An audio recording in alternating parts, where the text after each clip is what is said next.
Okay, quick audio check. If someone can quickly double check for us.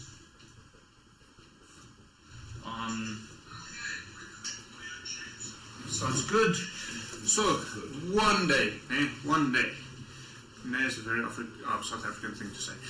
One day we'll have someone on the payroll that will double check all of these fun stuff for us to make sure things run as smoothly as they ideally should. So, for those of you joining us for the first time, yes, I know there's only one player. I do private dungeon mastering sessions. And nudge, nudge. However, this is not one of those. Unfortunately, the previous time a little character has died, leaving Mike's character. So it is Mike and myself for now. We'll see where the night takes us. As is normal for this live stream, even though they're not technically paying us, or even worse, giving us beer. Gerard, ek kyk vir jou. Ek sien nie dit weer. Asseblief. We are promoting Tradelands, but we're not technically sponsored by them, but we very much enjoy the beer. Unfortunately, this is the last bottle I currently have in stock, so it is the Dussel, which is very much the right glass for the beer, as it is a Dussel glass. Pun intended.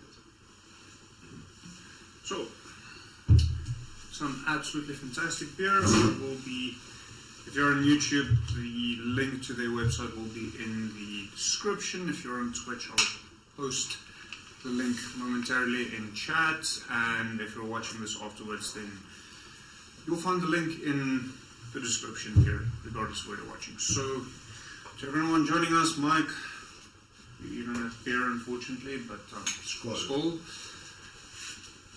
to a fun and interesting evening. I shall try to entertain. I thought that's my job. Yeah, but Lilly, I'll make Lilly get up to it. She's only good, so I've spoken to her before session. She's fine with it. Fair enough.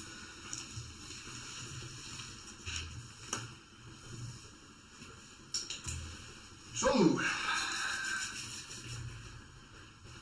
yeah, last we left off, as I quickly mentioned earlier, Golden was unfortunately removed from existence by a abnormally strong, overpowered shop assistant that both Lilly and Golden did not quite expect.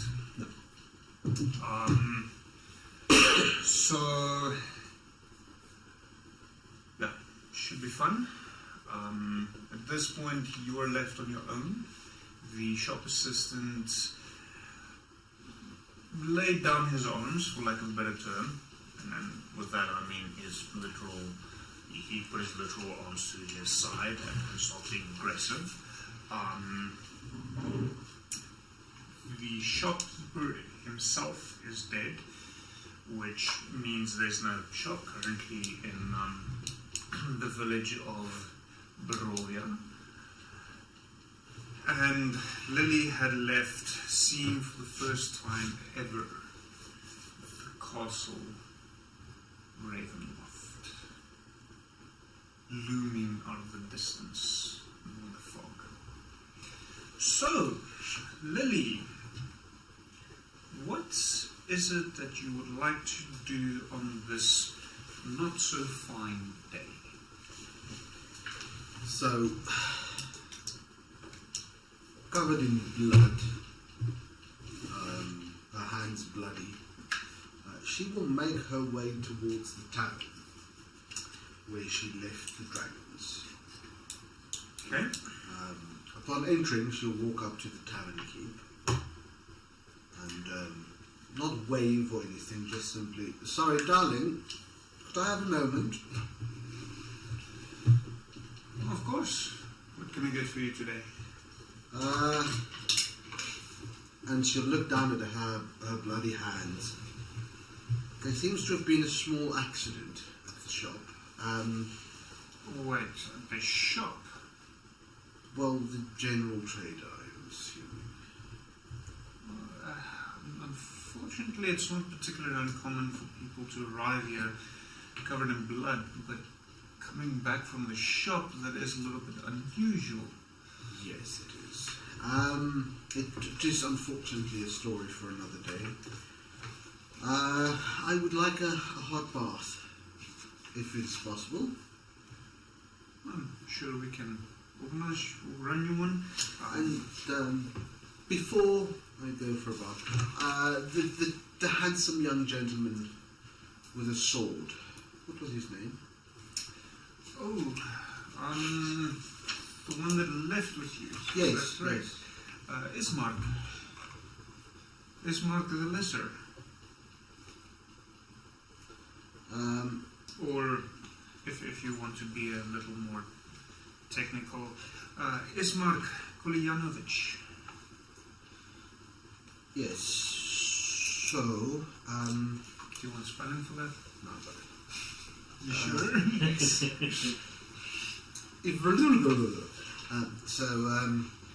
I think it is about time to mention that he and my companion, as well as the shopkeep, unfortunately perished. You see, Ismark and the shopkeep got into a debate or an argument, I'd say, about a wagon, and fists were flung, and unfortunately, I believe it's the shopkeeper's son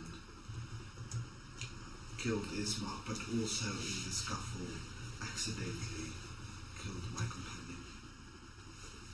The shopkeep does not have a son. I assumed it was his son, but the big shop assistant, the kind of diminutive. Oh, his nephew. Yes. His nephew. So he did an admirable job of defending his uncle, but sadly 2 people lost their lives. That is quite unfortunate, yes. I know.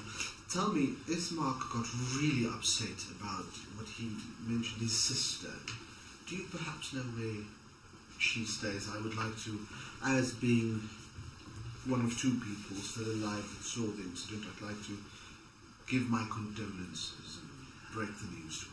Well, if she's currently there and not journeying, she will probably be at home at the Burgermeister's house.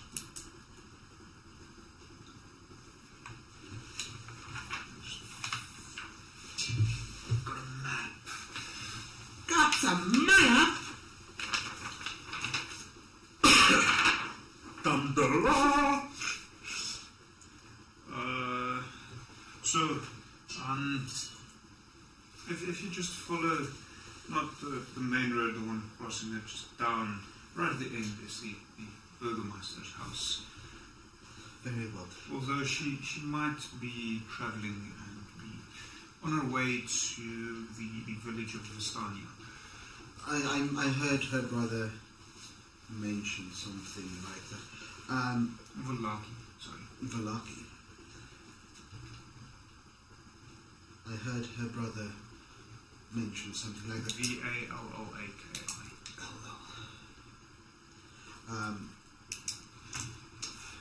I do think that perhaps I should take that hot bath. I would not want to show up covered in her brother's blood. You don't perhaps know of where I can find a less bloody dress to fit my size? That is unfortunately a little bit more difficult to come by. We can fairly quickly have it cleaned for you, should you wish. Very well, let us do so.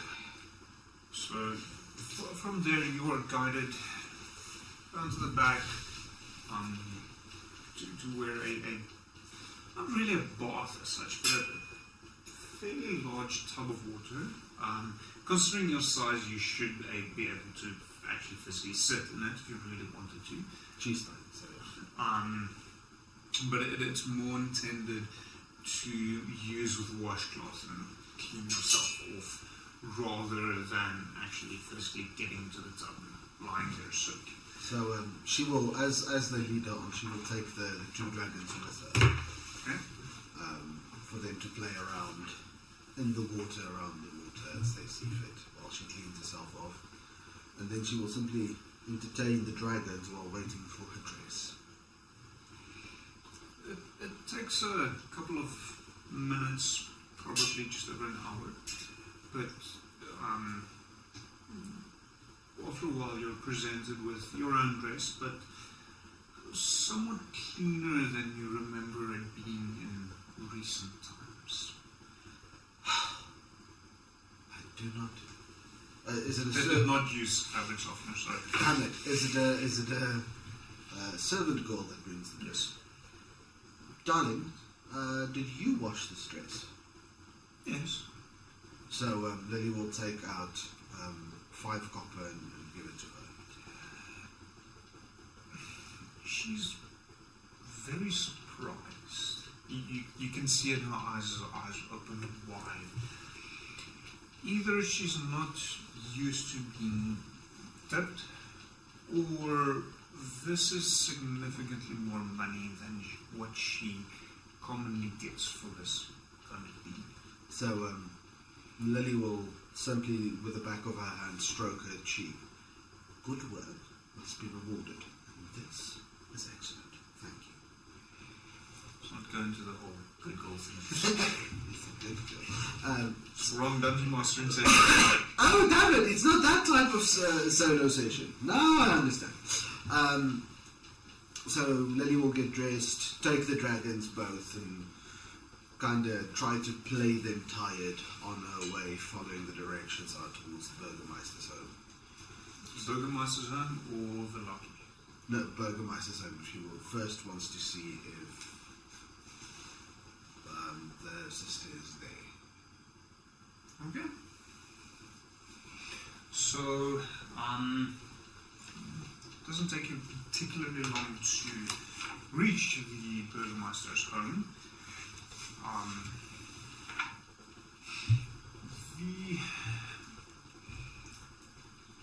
It's cold, well, it's fairly old and worn down.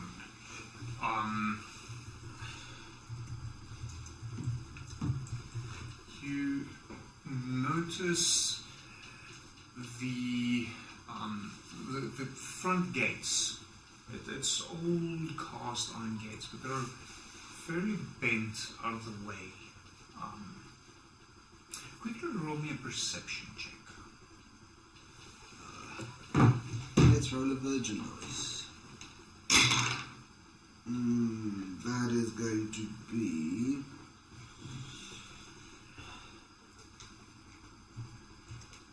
perception is 18. Well, the house, despite its age, seems fairly normal. You do notice some strange things about the house. The first thing you notice is all of the windows boarded up from the inside. So you're not able to see any light or curtains of any sort. It's all just boards. More strange than that, could you roll me a nature check? It's not really your forte, but let's see how well she does. badly you do. In natural. Oh, she has a +3, so. Oh, it's better than I expected. Yeah. Let's work for me, baby. So that is 19. You notice several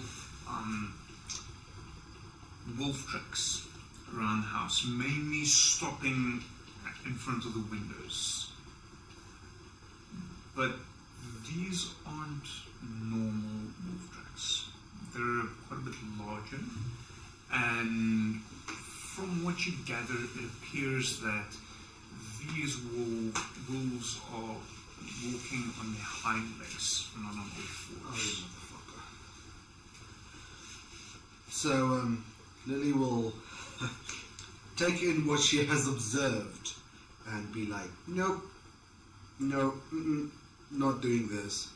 And she'll make her way back into town, ask for a So couple of... you're not technically outside of town? Into the centre. Okay. No.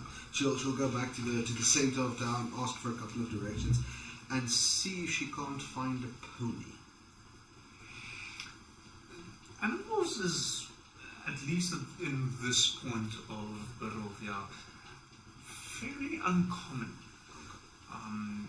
To the point where the only animals you've come across are the wolves you heard in the forest on your way into the village. So she'll stand there after realizing there's no animals. Well, I'm not riding one of those. Darlings, we're going to go for a walk. And with that, she'll just give each of the dragons a little bit of a scratch, and then they snuggle up each into your neck, cheeks, close to you, before curling up one on either shoulder, and you hear this faint, I'm not sure if it's a purring or a snoring coming from either of them, but very rhythmic. so she'll loosen her hair so that they can kind of hide in her hair and use her hair to cover their heads, and then she will start walking in the direction of Lilly. Okay, so it's around about midday at this point, although you only assume that as you're unable to see a sun in the sky. But based on how long it has been light, you're thinking it's around midday. Even then, you're fairly aware of this lingering feeling that something is watching you from the woods.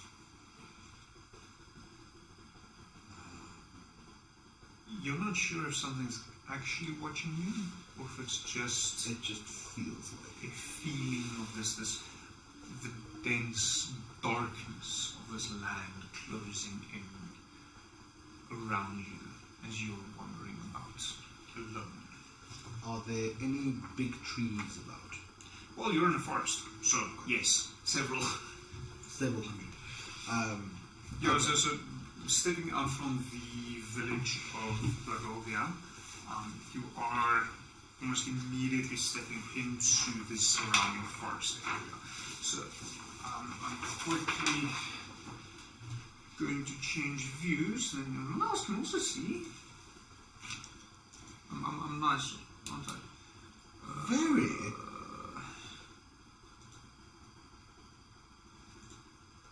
That one. This will be so much easier if I have the correct thing for that. Do not go on fire, it's dangerous. So, effectively speaking, you are currently there. Okay. Stepping out, so a little bit open, crossing a bridge, and then you're in the woods for all intents and purposes. You have been directed by the villagers that following down the right-hand path when the path forks is a little bit shorter than taking the left-hand path, although the road is not necessarily as obvious in all of the areas. Okay. So it does seem to fade away at some point, but there is still a path. Okay, so Lily will decide to take the shortest route. Okay. But as she moves, she will keep an eye out for the biggest and tallest trees, like within, I'd say, 10-15 meters of her, like when she could move up, if necessary, to gain a height elevation. Okay. But then she will not show anything, she'll just continue walking. So it doesn't take too long falling down this road, you still have that lingering feeling, and you hear the faint rustle of leaves as something moves within the forest. What does catch you a little bit off guard is the lack of bird songs. Everything around you, ever since you've come to this strange land, has been quiet. Too quiet. All of the regular sounds that you're used to when you were still spending your time on Lilly simply isn't there. Following this path down a while, you come around a bend and you see a familiar sight, which is strange. A series of caravans, which you've seen before. They're loosely parked in a circle around a fairly large fire, and a group of people sitting, chatting, drinking. A few of them are playing on the lyre, singing. You've seen these people before. They were there.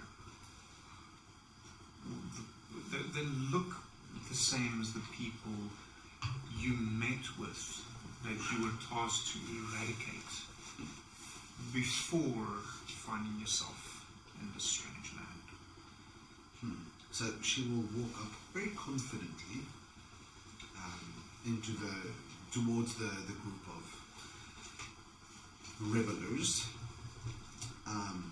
Not say anything, she'll just kind of walk straight towards the fire. Okay. Two of them stand out.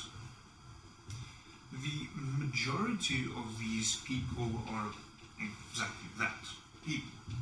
Humans. Fairly colourful, fairly joyous. Very much as we would know in our world as gypsy.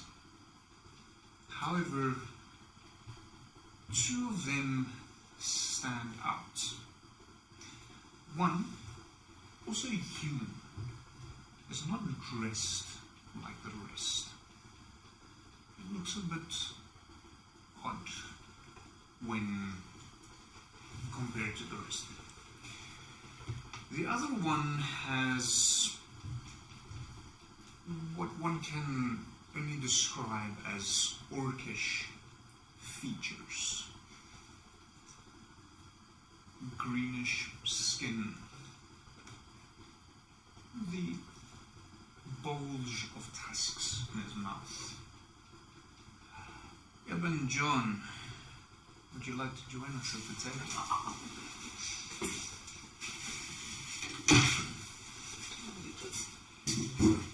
Welcome! Thank you for having us. My new playthings have arrived. Thank you for being here. I'm already so scared of you. The things I've seen you do. So, these two don't look nearly as comfortable with being here as the rest of these people in the caravans. But they're here and they're somewhat surprised with seeing you as well. So, would the two of you please introduce yourselves and give us a brief description of what it is that you look like? Give me a break, just drink some beer. No, of course. Priorities. So as you said, like you see a greenish type half-orc woman just sitting on what I would assume to be like a chair of some kind, maybe like a fallen stump or... So mainly what is there is the ground, so grass. There's a few fallen stumps and some rocks and so on that some of them use as chair. Some of the other caravanners, I don't want to call them gypsy because that's not what they are, but some of the other caravanners are sitting on some of the caravan steps and so on. This is also the first time you do notice other animals in this strange land, as they do have some ponies, which is presumably there to draw the carts of these caravan traveling folk. Yes. So she's sitting on one of these, more away from all this like dancing and jubileeing, sort of off to one side on one of these fallen stumps, and just sort of reading through a book, very content and like focused on what she's reading. She's wearing these long, very slim robes that go from shades from black to white, but lots of greys in between, with these long grey hair that's in the shape of a ponytail, to keep everything nice and orderly. She looks very clean for someone who tries to travel. At least she tries to keep as clean as possible. With a very angular face that makes her look like she's frowning as she's reading this thing.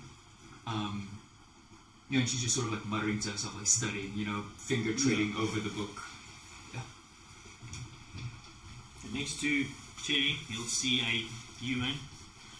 First two things that is standing out is the fact that he's bald, clean shaven, very good looking. And in his one hand, as Cherry is going through her book, he's going something that looks like a type of scripture. And then the other thing that you notice immediately is that where his left hand is supposed to be, there's nothing, it's just a stump.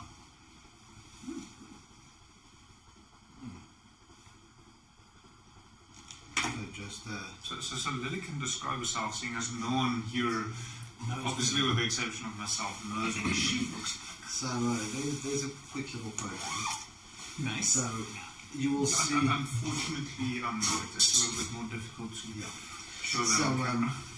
what you'll see is a very petite young woman.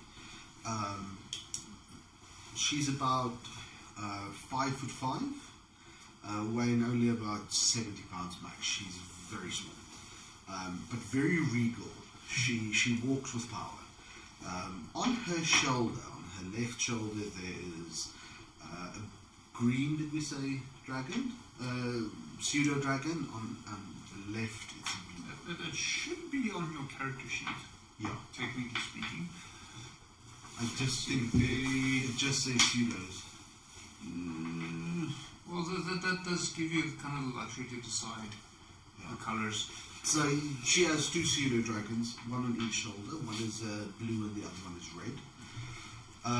She wears a long dress with boots, but not boots that you expect to see. It's very much a military type of boot, meant for walking long distances. And then she's wearing a very formal, though a little bit shortened, almost want to say ball gown effect. She doesn't carry a visible weapon, not that you can see. Raven hair, and if you look closely, you'll see black eyes.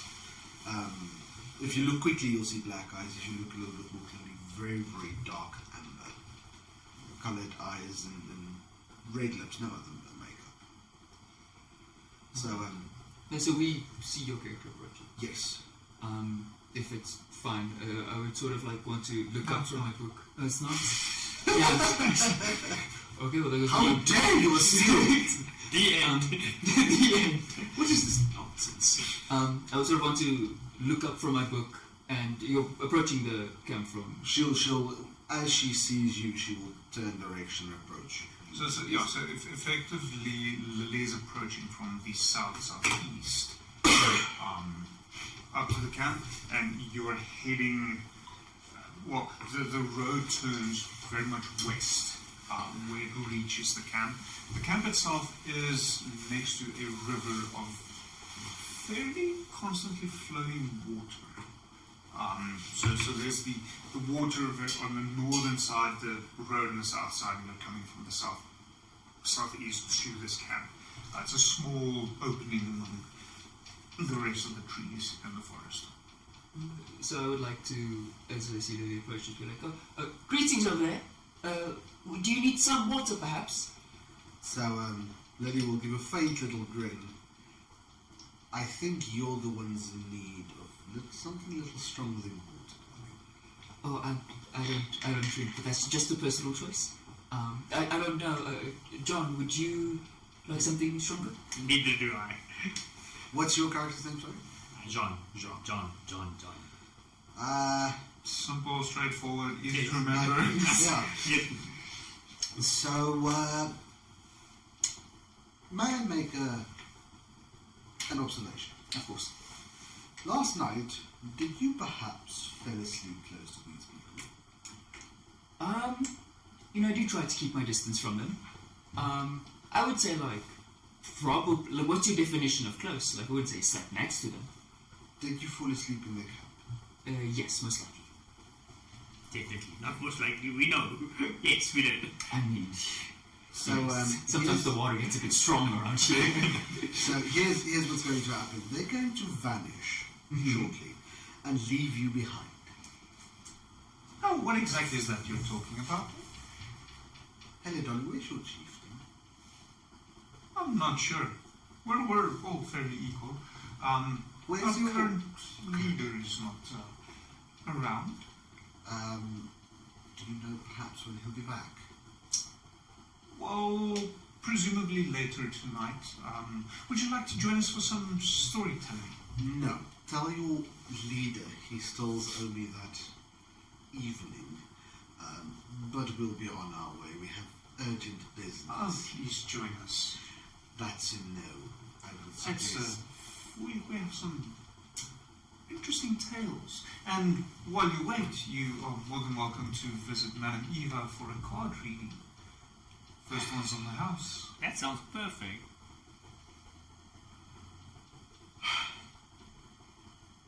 The moment your current leader shows up in this camp, I want to be notified.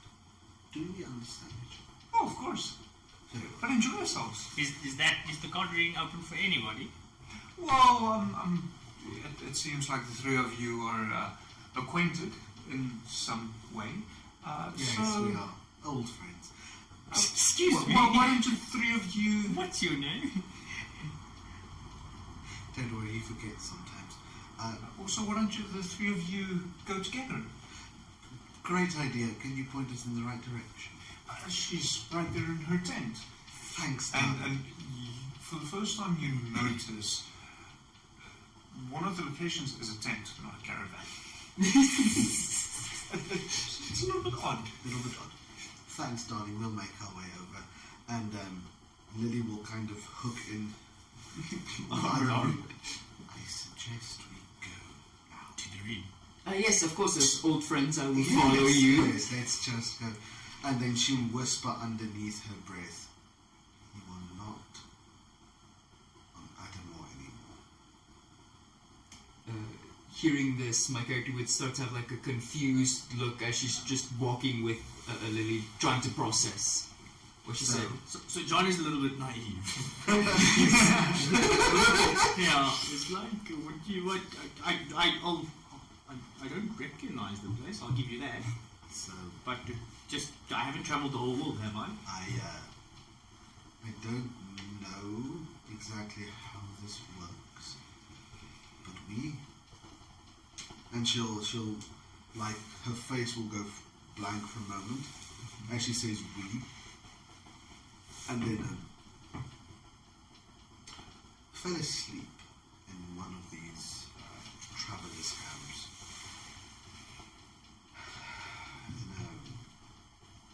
Close to a city, and the next morning we were here and gathered that here isn't where we were. The place is called Barovia. I don't remember something from my studies mentioning the place. I just Neither do I. When you mention we, you're obviously saying you and the dragons. Yes, of course. Okay. Yes, my dear darlings. Don't worry, they don't bite. They do cause mischief though, so if you find things missing, just let me know and I'll make them do Okay. Where's my wallet? Wait, I'm broke. Okay, never mind. Roll investigation. No, you're not missing anything, don't worry. Where's my wallet? Oh wait, I don't have one. You have my hand. So Lily will just give a little grin. Unfortunately, I don't think they're good enough to take her home.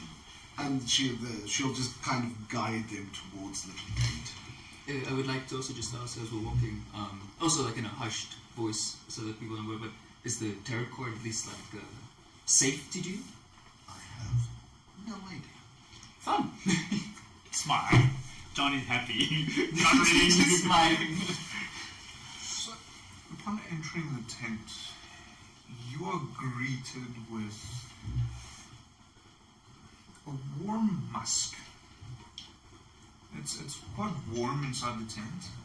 The outside, there was even though it wasn't cold per se, there was a chill on the air that is gone once you enter in this tent. The tent itself is quite dimly lit with candles, and you're all greeted with a strong smell of incense.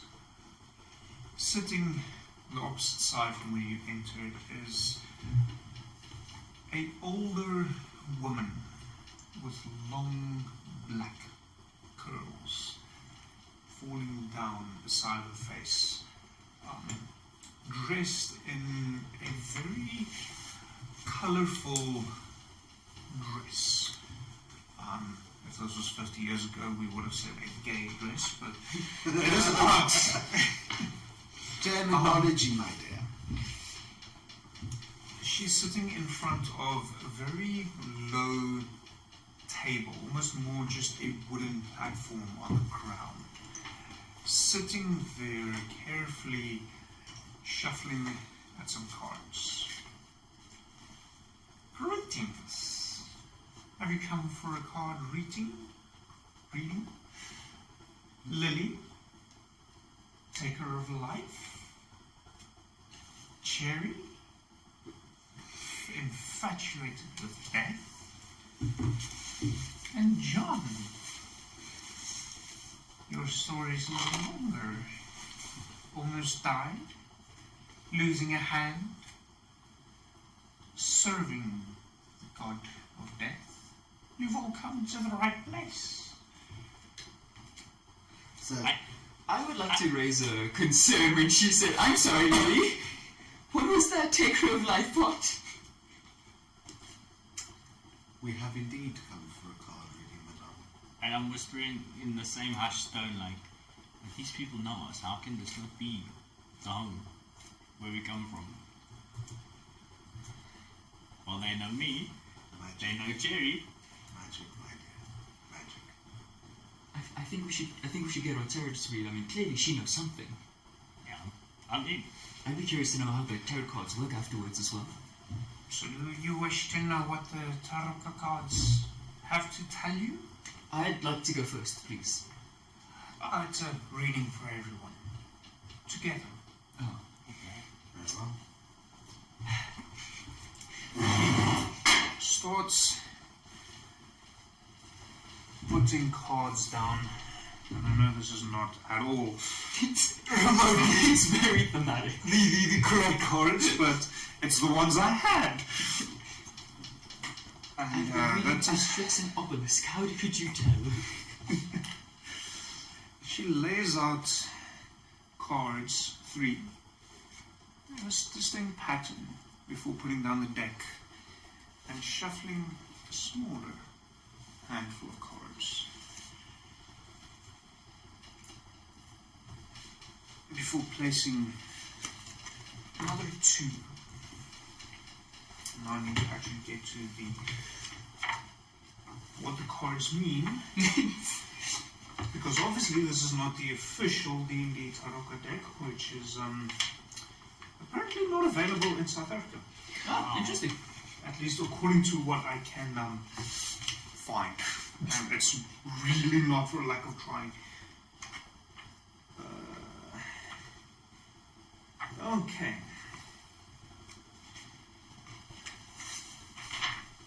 So, Lily, you said that these people would disappear tomorrow morning. Or just avenge you? That's how it happened to us. I see. Okay. Did you just see them vanish? We woke up abandoned in a place we didn't know. So they physically just left early. They're early risers. Correct?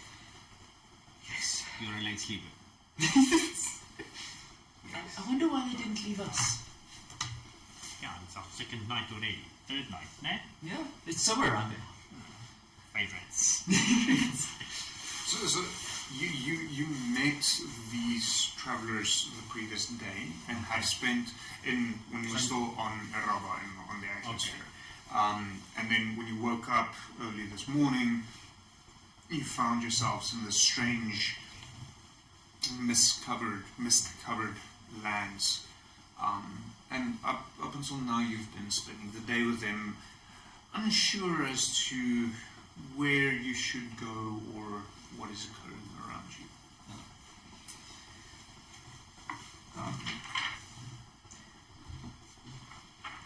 For all intents and purposes, John is still thinking it was just funny weather.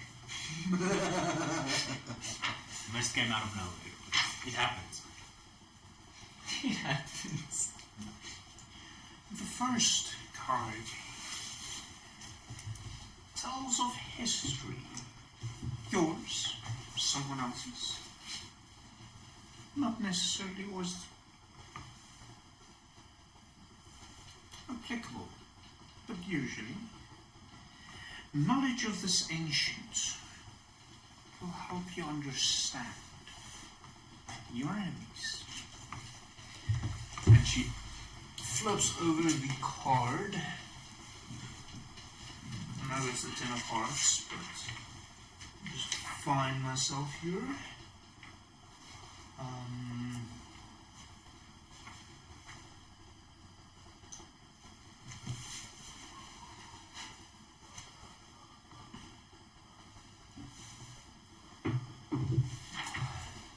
Why is this so complicated? There's some glyphs. It's the first one. Bullets.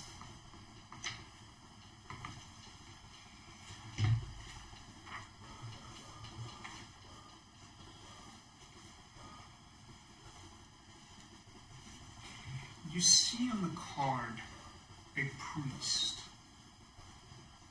Old, feeble, but a priest. You'll find what you seek in the castle, amid the ruins, a place of supplication.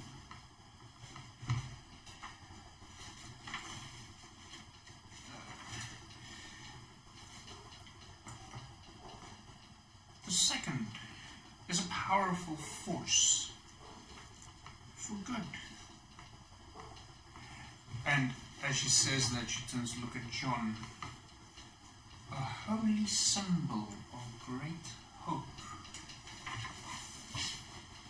I couldn't reach them.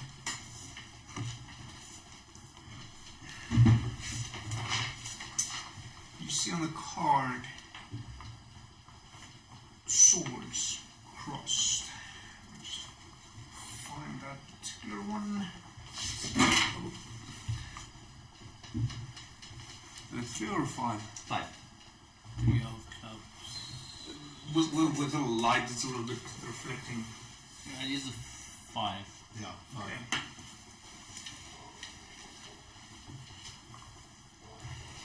Look for a den of wolves in the hills, overlooking a mountain lake. The treasure belongs to Mother Night.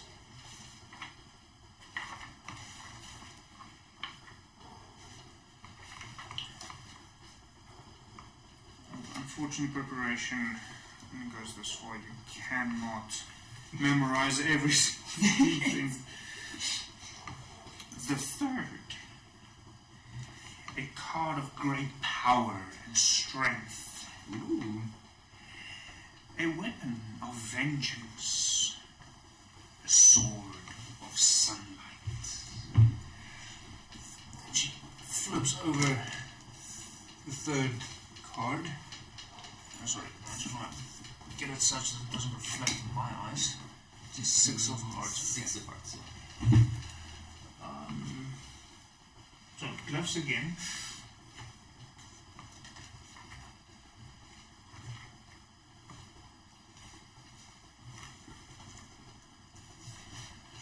I see walls of bones, a chandelier of bones, a table of bones, all that remains of enemies long forgotten. And no, this is not the Sedlick Ossuary. As fantastic as that would be in a D&D game, it's not what we're talking about. Sorry. Maybe in one of the other campaigns. The fourth, a card that sheds light on one will help you greatly in a battle against darkness. She flips over the fourth card. Find out what diamonds are again.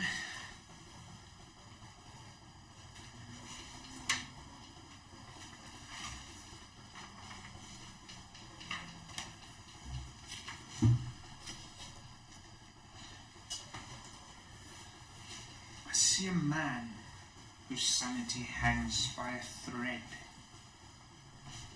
He's lost someone close to him.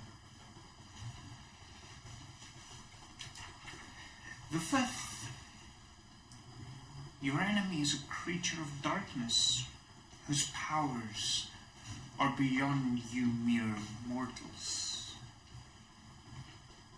This card will take you to him.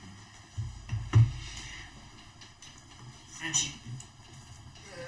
Sorry, can someone flip that last one? Queen of Just Hearts. out of my reach.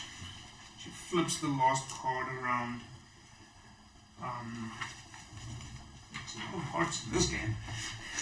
We really put our heart into it. If only you knew.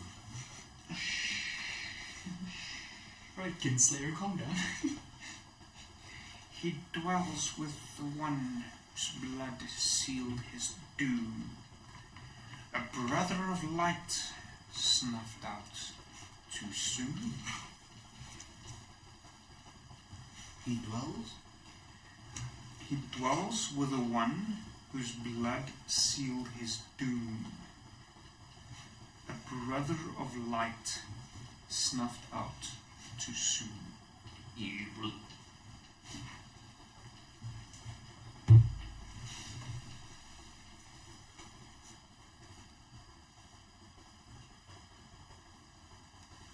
I hope this helps. Oh, it has been very informative. Thank you so much. Almost at that point you see smoke rising up around her. And the smoke disappears. So did she. I would instantly You find yourself sitting in an open field. I would instantly start looking around, being like, "That's so cool!" Like trying to figure out how it happened. Just trying to do maybe like sensing like air from magic, just like sniffing up, tasting grass, just like yes, of course, and like start writing down in a little book she's carrying, just like what she's observing. So Lily will just sit there. Yep, there it is. I chose like that was so nice of them. They didn't even charge us for the reading. Wait! No, I still don't have a wallet. Alright. If you're going to keep on doing that, I'm going to have you start rolling investigation. I don't even know what. So, you don't know that apparently. So, Lily will simply get up, dust herself off, make sure there's no grass or anything stuck to her. So, short story. This place is cursed.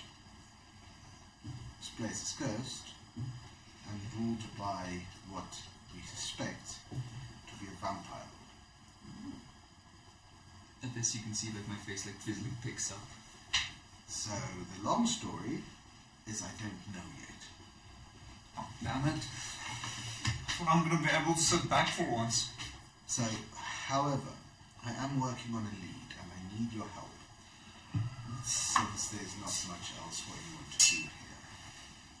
Help in what way? The lady needs our help. That's enough. Yes, but I also want to point out that when we got our tarot card readings, she got the worst label out of the three of us. Misunderstood. So I assume. And that happened before the card reading. Yeah, that's also kind of a point. That was before we got all this. Let's just ask. Let's just ask Lilly if it's true. Lilly, is it true? Yes. See, an honest person.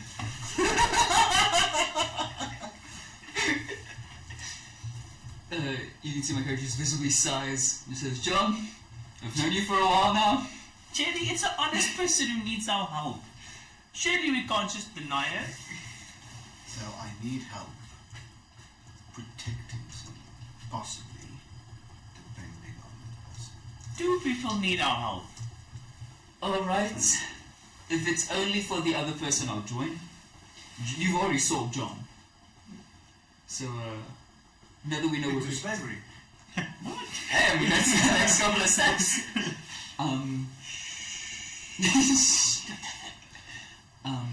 Where do we need to go? She begrudgingly picks up like a traveling pack. I'm heading to the village of Balaki looking for the sister of a man slain by what I would call the minions. Sorry, The vampire lord. The minions of the vampire. They're evil. This is not like a problem at all. Oh, Irina. Is that who you're looking for? I thought we were an empty field. I'm gonna see Oh, what's no, this. the travelers are still very much Oh. around you. Their buildings are by? No, only the tent. Oh, and just the third lady. So just the tent disappeared. Okay. So you're currently in an empty space. Well, you were left in an empty space where the tent It used was. to be. Okay. But the caravans and the rest of the travelers is still around you. Gotcha. Sorry. Yeah, I think that was what her name was. Yeah, she's last we heard still in her father's house. Yeah, I was there. It doesn't look like someone's there. Did you go in? No. Well, there's your problem. I must agree. I mean, logically, that does make the most sense. So, could be a problem. However, doesn't solve the second problem. Oh, you have lots of problems. Would you shut up? No. Sometimes their absolute joyousness makes me want to bite someone. So, if you look very carefully, you'll see two small little fangs.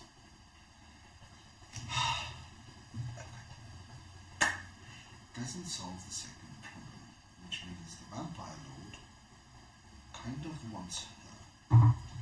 And if she is in her house, we need to take her to Villaki, guarded against what I can only explain as wolfmen. So, I would suggest that maybe we head to Villaki, find horses or ponies, bring them back. I've organized for a wagon, fortify the wagon, and then see if we can't make post haste back to Villaki, where she is apparently a bit more better defended. Why not just grab her now, seeing as you're much closer to her house than you are to Villaki? And will you help us protect her? Oh, of course.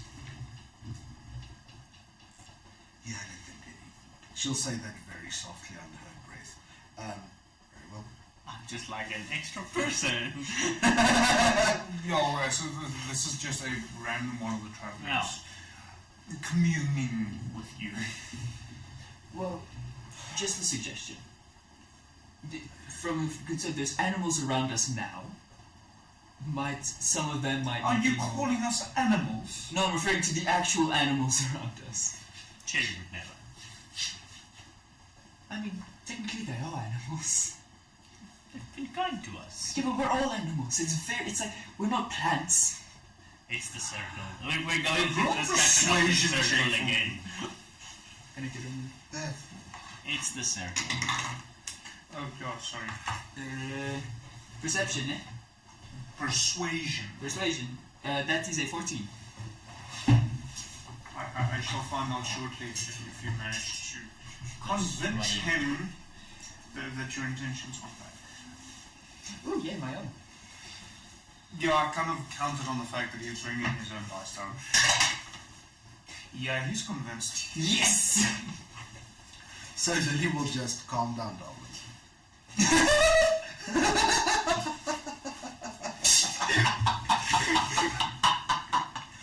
So Lily will simply... For context, The new version since end of August last year, with a big table wargaming tournament, I have been rolling, how can I describe this eloquently? Shit! And that hasn't changed yet. Fantastic, but not fantastic.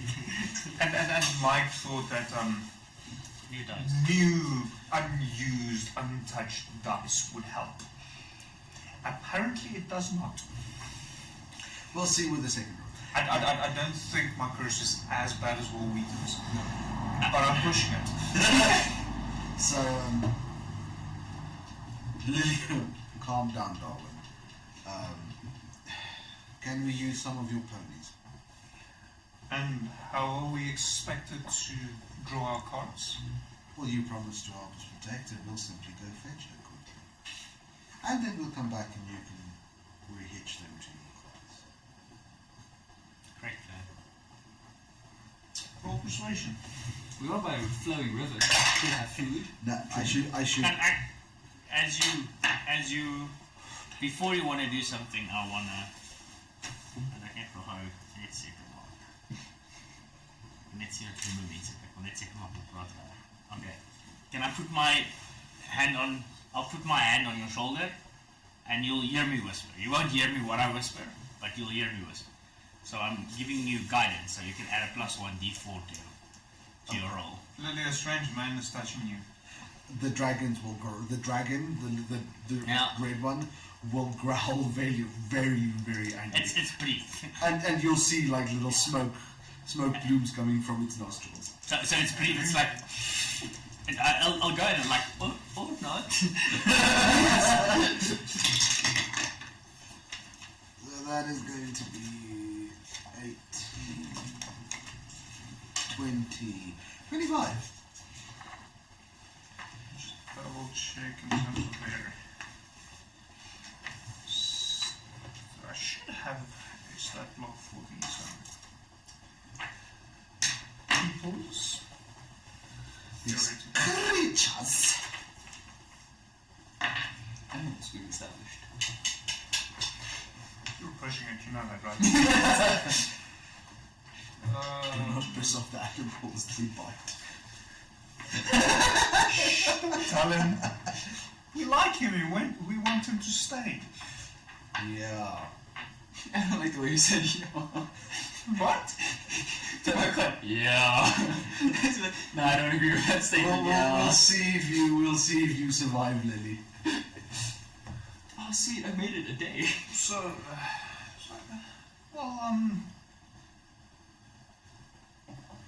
sure, that doesn't sound too bad. If you take the ponies, then you could be back this evening. Oh, probably a bit sooner, but yes. And she'll just gently take his face in her hand and give him a little peck on the cheek. You see this traveler guy just beaming. He's not necessarily unused to this, but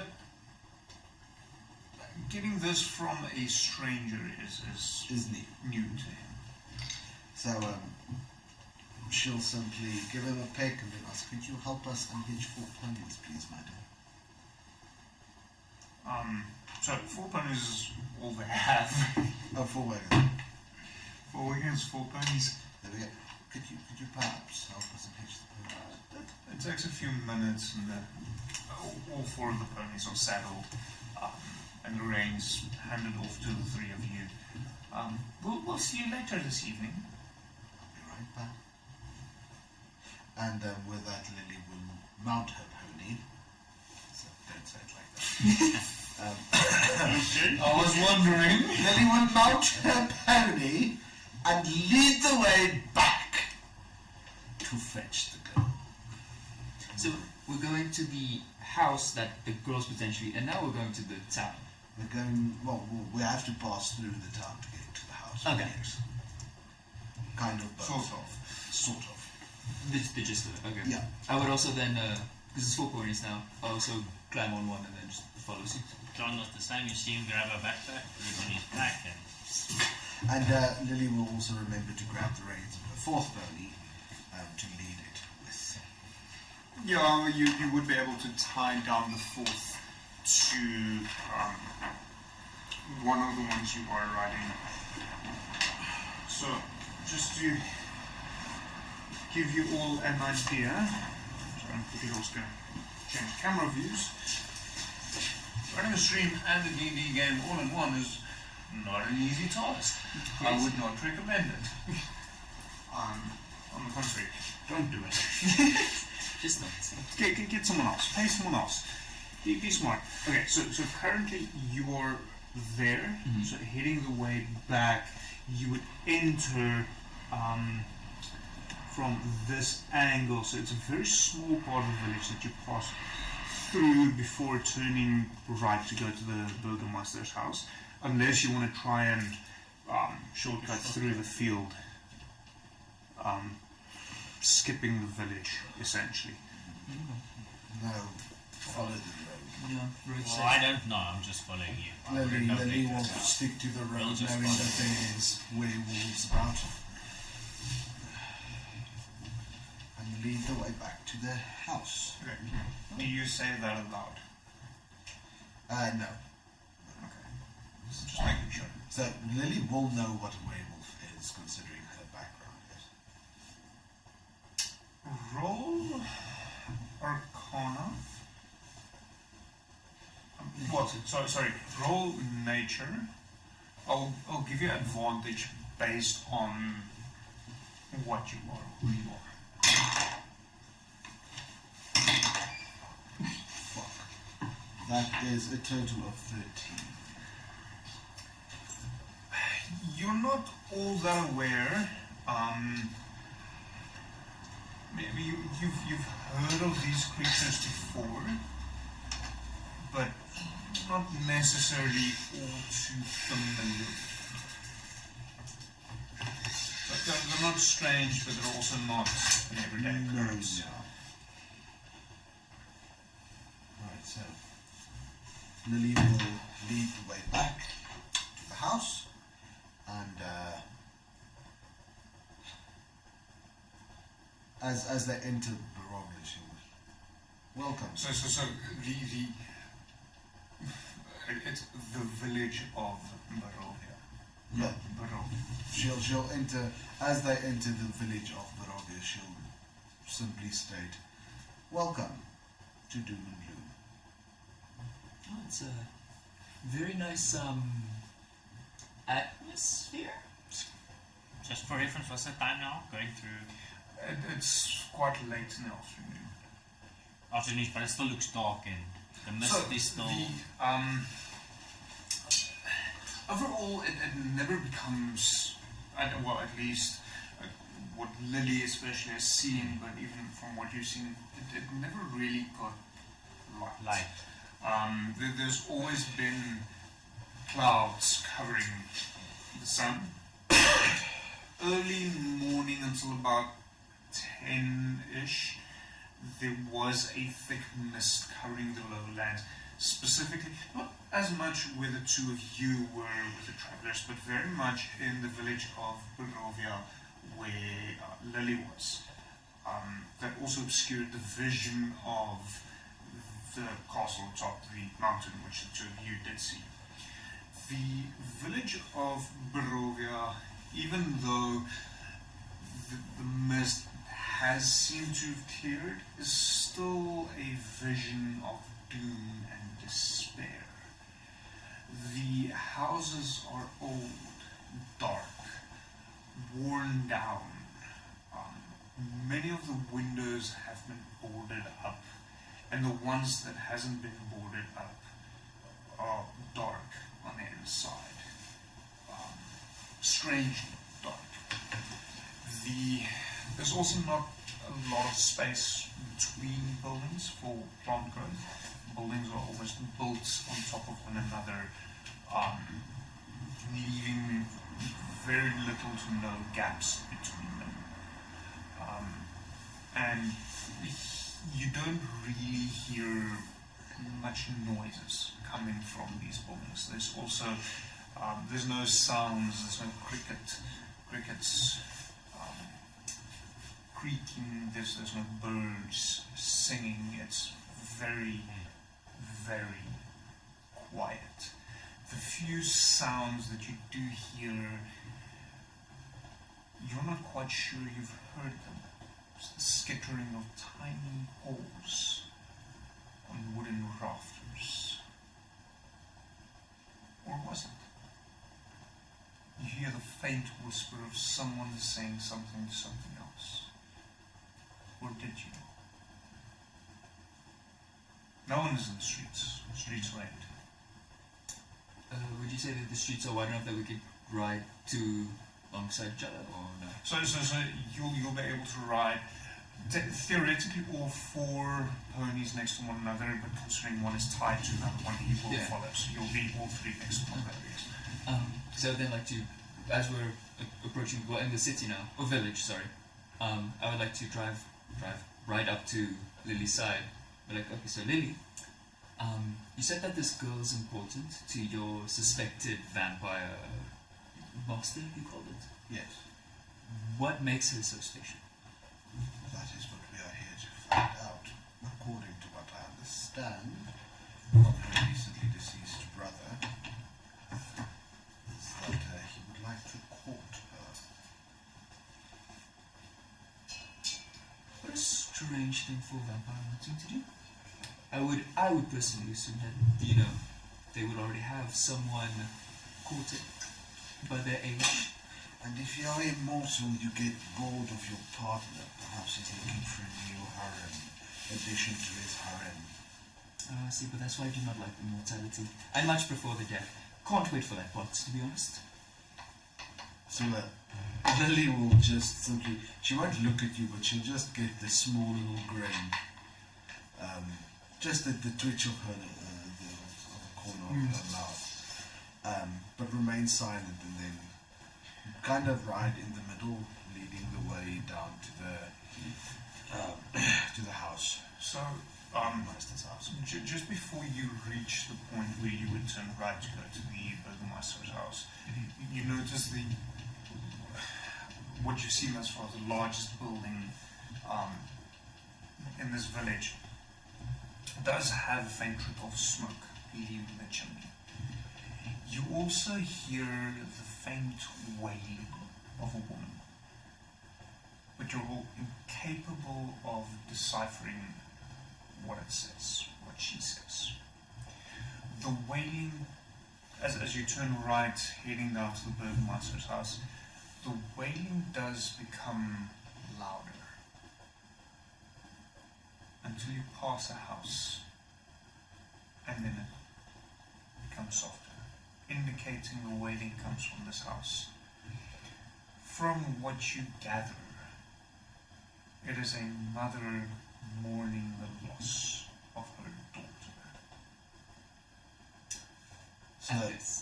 So Lily will dismount, stop her pony, dismount, and walk up to the house and give a sharp little rap on the door. Donnie's right beside you. Yeah, I follow closely behind. Who is it? My name is Lily. May I enter your abode? Why?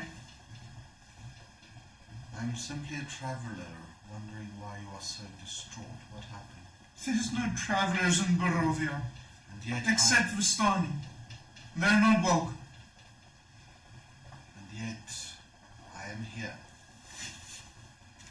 I enter. What do you want? It sounds like you lost someone. I've lost someone recently. Perhaps I can help. I simply want to know what happened. Gertruda was taken a week ago. Who's Gertruda, your daughter? Yes. The monster has taken her. Which monster? Strahd. Why would he take her? Why does he take anyone? You have no son, no husband to go look for her? No. What do you know about the Burgermeister's daughter? You need know. Yes. What does she have to do with any of this? I fear that she may be next. Do you know if she's in the house? I should hope so. I will see what I can do about finding your daughter. I make no promises, but I will see what I can do. And with that, Lily just turns around and walks away, mounts the pony, and rides down towards the house again. I think at this, as that conversation was happening, I was fiercely taking notes about the mother's response to the whole situation, just noting down at like her grievement of losing a child, but not even having the body. Still being sad about that, and I should know that. I'll back on the post and follow. And John is just getting more and more respect for Lily. Sounds good. Good task.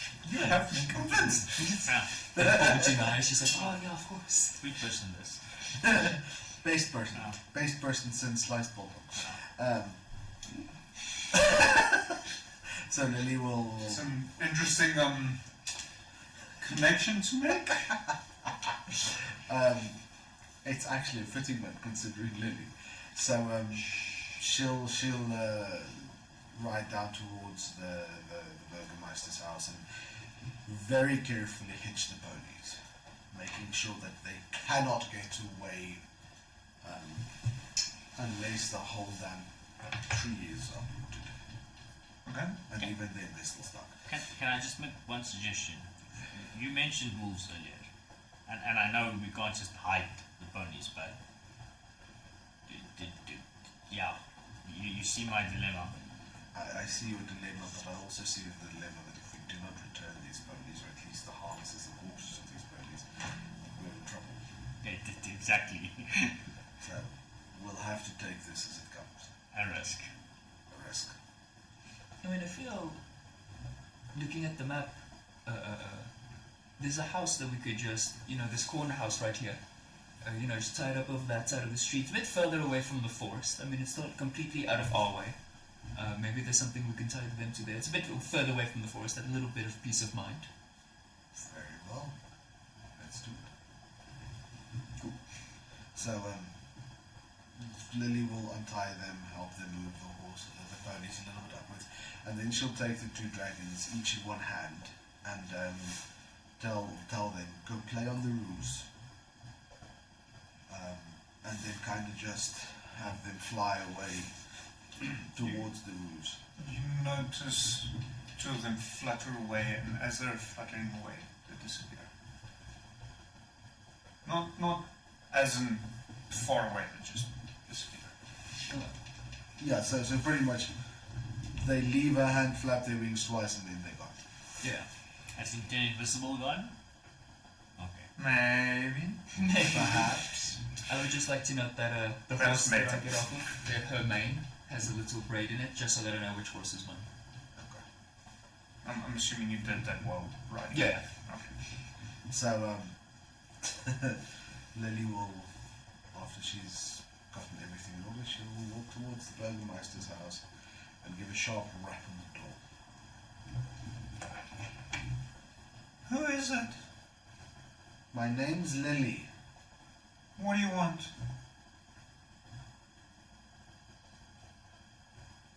May I ask your name? Irina. Irina, I'm the bearer of bad news. More, really? And Yeah. at that point, the door creaks open, just a crack. And then you see a single eye looking out at you. So Lily won't smile, she'll just look at this eye. And unfortunately, Irina, earlier this morning, your brother was killed in an accident. A misunderstanding, I'd say. Trying to organize passage for you to Lilly. You shouldn't worry. Well, he can't worry now, my dear, he's dead. Perhaps you'd come in. That would be nice. She opens the door, and you see in front of you. I'm getting no, it is actually the description. A beautiful, very young woman, still in her mid-20s, with auburn hair. I love it. Fine. Standing with quite well-made armor and with red accents, a sword strapped to her side. And armor, sorry. Yes, armor. Okay. Yeah, so fairly well-made Yes, armor yes, with yes. some red trim, some red detail. Cool. Sword strapped to her side. She beckons you to come inside quickly. So, Lily goes in quickly. I'll follow. I'm following you. Sure. I guess yeah, I'll follow as well, even if a bit hesitant. Well, she kind of grabs you and just drags you inside. The moment all three of you are in, she shuts the door and you see quite a large wooden beam slotting down in place, keeping the door closed. Tell me more about Ismark. Ismark, this morning, met me and a travelling companion of mine in the tavern and requested our assistance in getting you out of town. Out of this village, at least, to the town of Lilly. Well, it's probably only fitting now that Papa is dead. At which point you, John, you notice through the opening to the room next door a coffin currently with a lid leaning against the wall. The coffin itself has been placed on a table.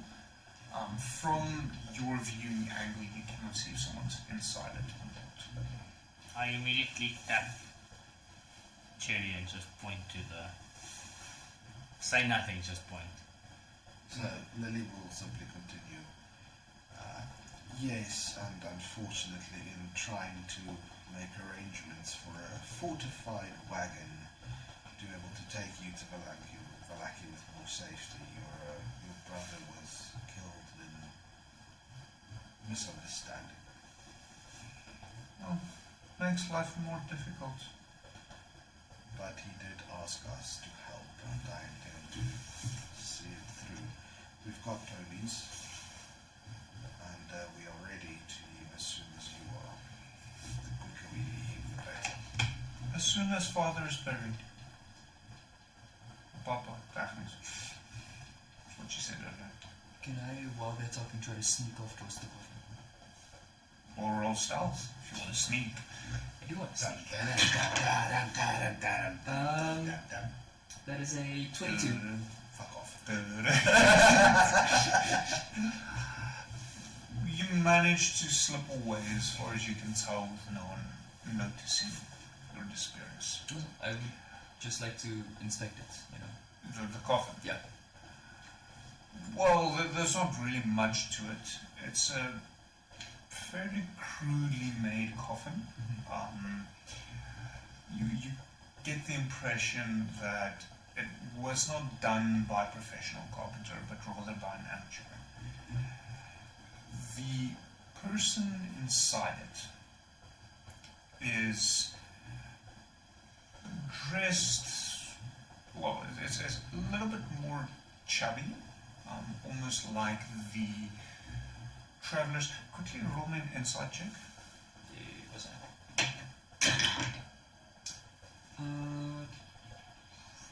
Dirty 20. So you, based on your previous interaction with the Morning Mother, you assume that the travelers you are with is the Lucky that she was, Vistani, sorry, that she was talking about. Lucky is the village name. So I see travelers now? Vistani. Vistani.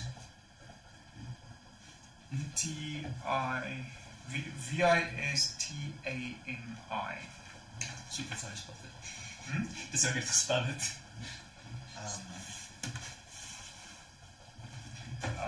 So the guy lying in the coffin is a little more chubby, similar to some of the Vistani that you've spent the previous evening with. However, he's not dressed in their bright colors, but rather in a more dull grey, almost monochromatic style of clothing. Based on the smell, you assume, well, along with your history and your studies, you assume that he's been dead for a few days now. Okay. That's enough for me now. I'll step back to the group. So I'm just going to ask immediately, what help does she need to bury father? So, Lilly will actually, before we consider burial, the longer we stay here, the better the chances that blood will intercept us. Who? I'm asking as dungeon master. Yeah, no, never mind. The Dracula That's, himself will stop us. As Strahd, not Vlad. Um, Wrong universe. no, you know what I was thinking of? Vlad von Garstein from Whatever. Warhammer. Yeah, let's leave it at that. That Strahd will intercept us.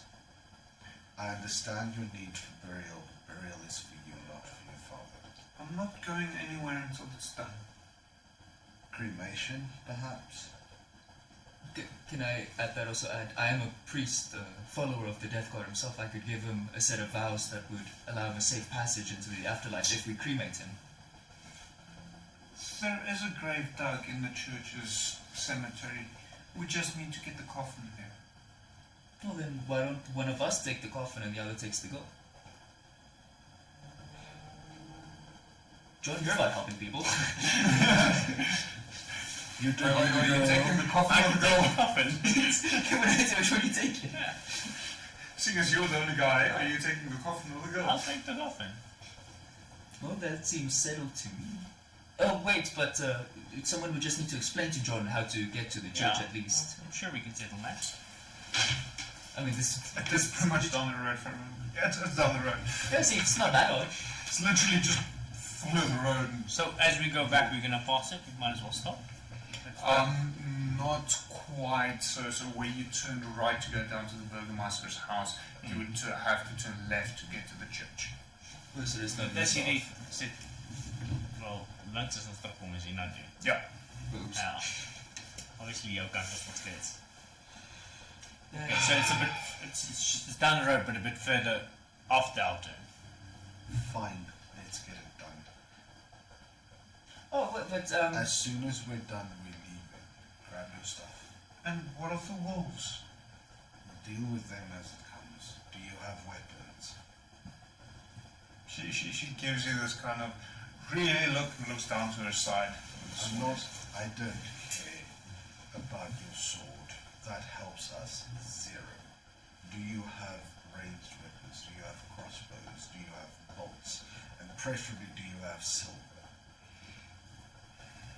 No, but it might be safer to stay the night and do this in the morning.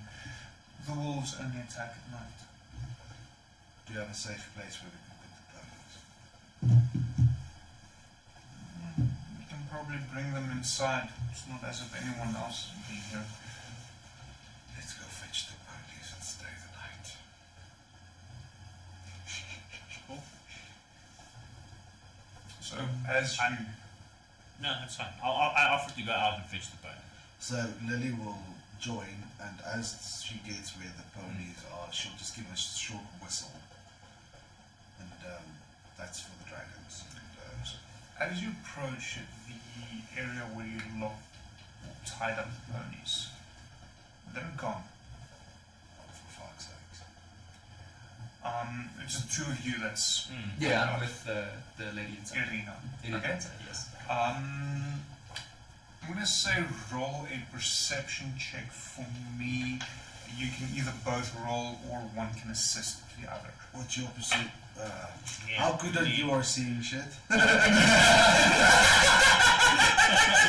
Depends on where you're going. Head for the toilet. Okay, we each roll. So while you are at that learning, we'll be back momentarily. Ja. En my nie. Ek sien sit raak. Dis dit hier. Ons kyk hoe goed sien ek. 20 plus 24. Ja, nee, jy sien shit. Ek sien sit. Jy sien die perdekap so te grond. My broer, I told you we left him there. My broer, we can't have shit in Brampan. Dis fucking Dani wat sy sussie wil gaan gryp.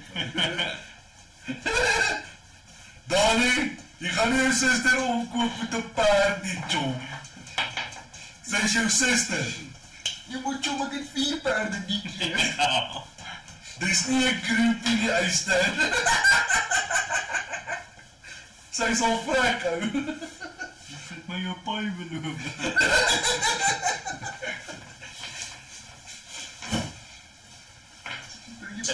Nou sit vir of in die lys vir 'n paai. Op pad uit te gaan by 'n plaas stop. Nee, dis my dat tweede pizza vir my los vir die kar, maar dat hy steun het. Ons is nog. Nee, fuck.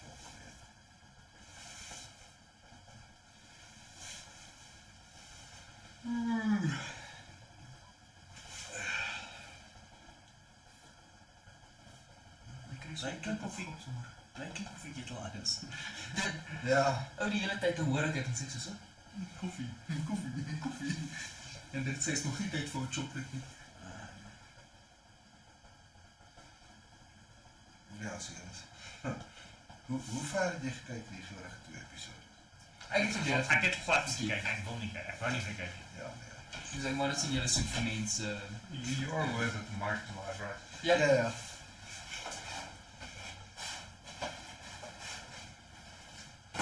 Niemand het gesê bom of Hillary Clinton is ons veilig.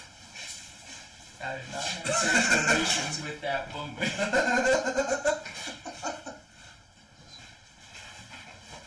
Oh ja. Dis is.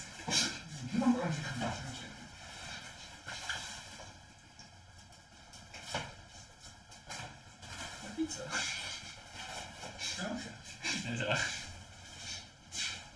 Dis reg.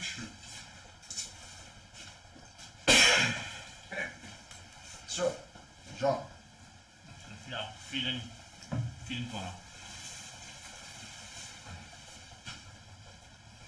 24. There's no indication of an attack.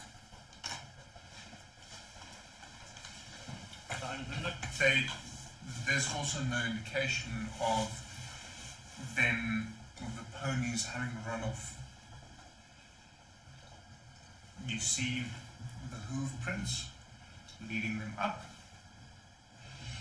alongside the footprints, and the footprints yours moving away. And then nothing from And there. that's it. Do you reckon they can do the same thing your dragons do? I've seen weirder things. I'd just like to pick up some sand and throw it where they were supposed to be and see if, see if there's a report in the Outline. thing or an outline or something. Nothing. We'll deal with this later. And Lily will just give a very hard whistle. At least we know they've not been eaten. Just, John says with a smile. You Very different, I guess. you hear the flapping of these leathery wings before Lily does. Just as well as the slight shifting of Lily's hair and the depression on her shoulders before the dragons themselves appear. So as they land, she'll kind of, I want to say cool both of them, just like scratch their chests and rub them a little bit, and she'll take the red one in her arms. And as she takes it in her arm, he'll lay down, and his wings just kind of drop while she scratches his back and the blue on his junior head. John will ask this, like, is it, may I also pet them? Are they, but not friendly? I remember you mentioning it, to be careful. They're not too friendly. I'll introduce them. Okay. Like, So I'll wait for now. at this stage, they'll take a finger. Come, let's go. All no hand thing. But you're right, I do need these. Let's keep the 5-year friend. And then she'll just come on, let's go. Break the news that the ponies have done her Houdini. And she'll turn around and walk away while cuddling her 2 dragons.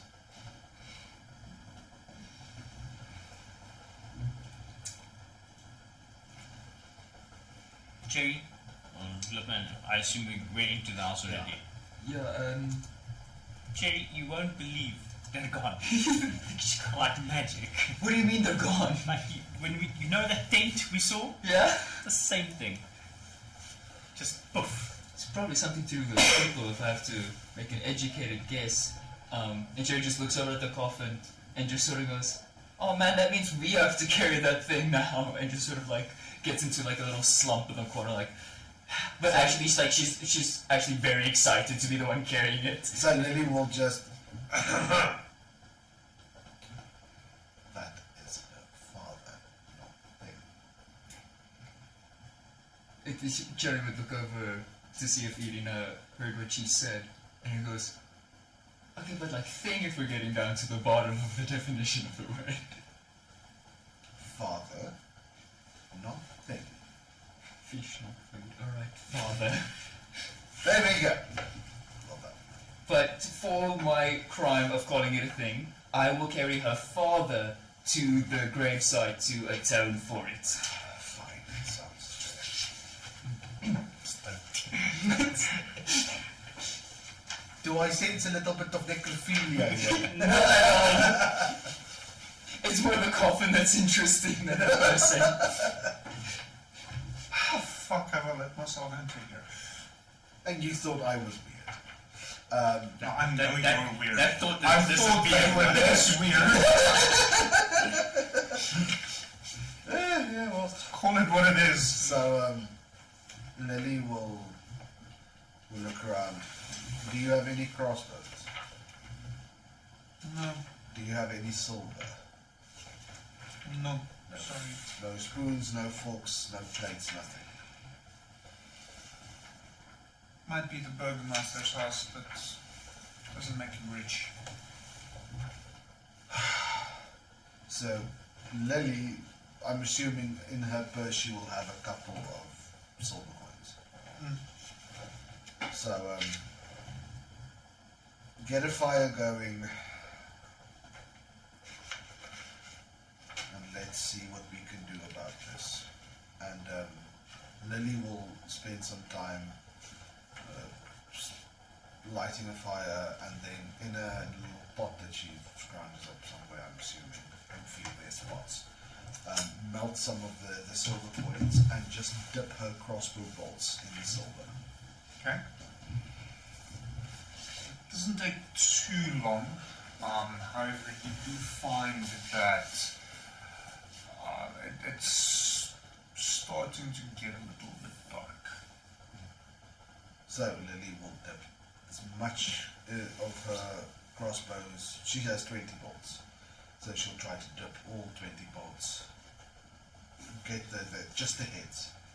Cover. Roll the D100 for me, please. If you don't have enough, I'll gladly 40. I didn't roll You need to roll the D10 as well. Yeah, I need to roll the D10. That is 67. You get about 13 arrows. Or bolts. It's covered in silver. Well, it's better than nothing. And she'll pull the crossbow from her backpack and slot, string it, test it once or twice with some of the uncovered bolts. And when she's happy that it works, she'll sit down on a couch and have the dragons cuddle up around her.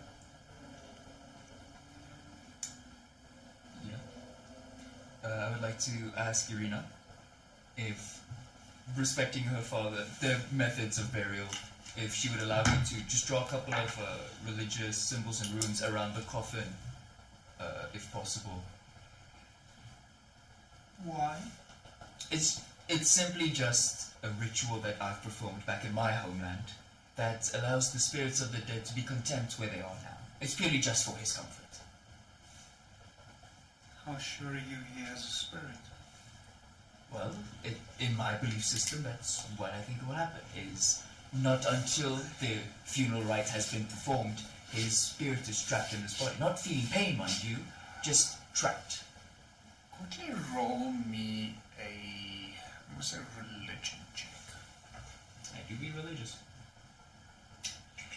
I do be, baby. Die. Die said it. I'm stuck! I've had nog die hele tijd! That dice didn't want to roll religion. Get him. So you failed automatically. Well, I didn't roll an 11, so... Plus? No, the 11 is the plus. Yeah. You're not quite sure, but there's something about what she said that you feel there is truth to it, but it's very strange. So, will Lily have heard this? Roll perception. Let's start with that. Bitch, you got one chance. I'm gonna put you in the oven.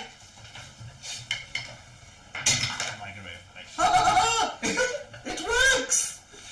So that's 16. Yes, you would have heard that. Ooh. Let's see if this one. This is the bad one.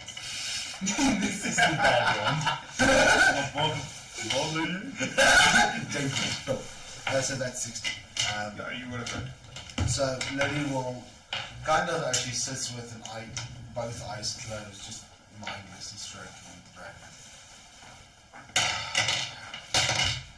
Now, Lily stroking a dragon can be interpreted in a number of different ways. Yes, but the pseudo dragons, both things. It's groupie. So she'll look up, like kind of just open an eye to Irina. Irina, was your father undead? No. Then why would he not have a soul? How long have you been here? Long enough. Then you should know. Soul is not attached to whether things are going well or not. means I would have been doomed a long time ago. Your father has a soul, my dear. Maybe hidden, maybe gone. Deep within himself, but he still has it. He'll die, man. Not a monster, at least I can promise you that. Well, and she'll kind of frown. He died, man. How did he die? I can check that word. Of causes.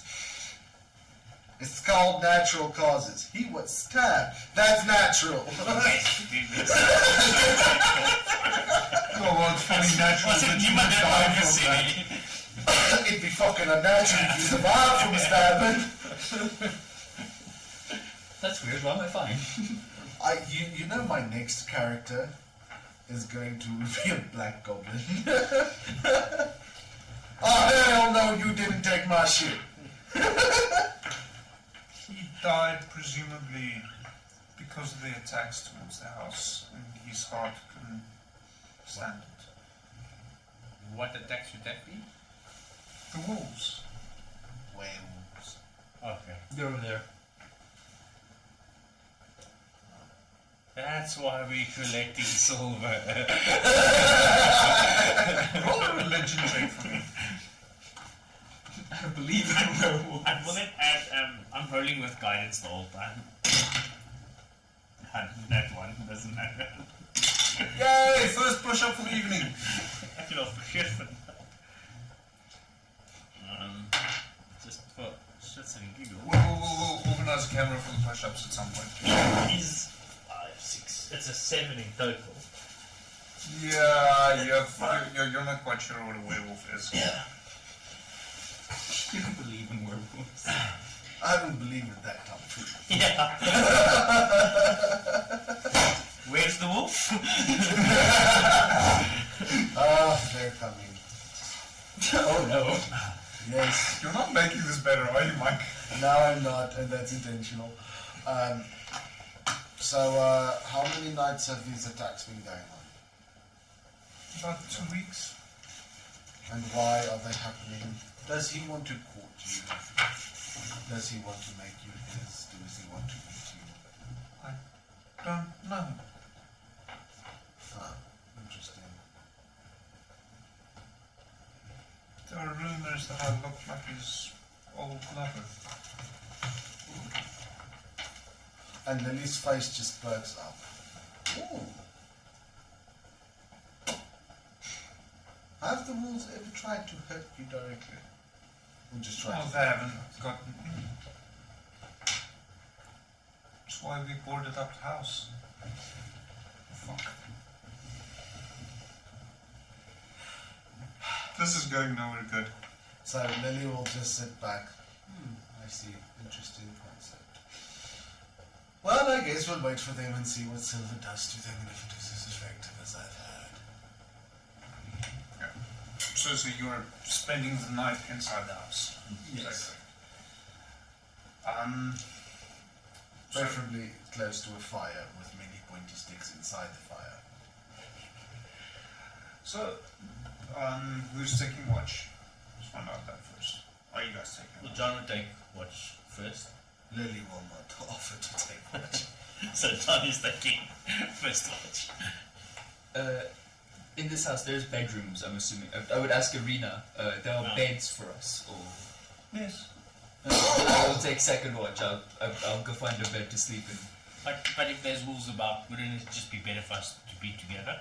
Well, they haven't gotten into the house. She said. Not yet. Do I hear that? Did Mike laugh or did Lily laugh? Mike laugh.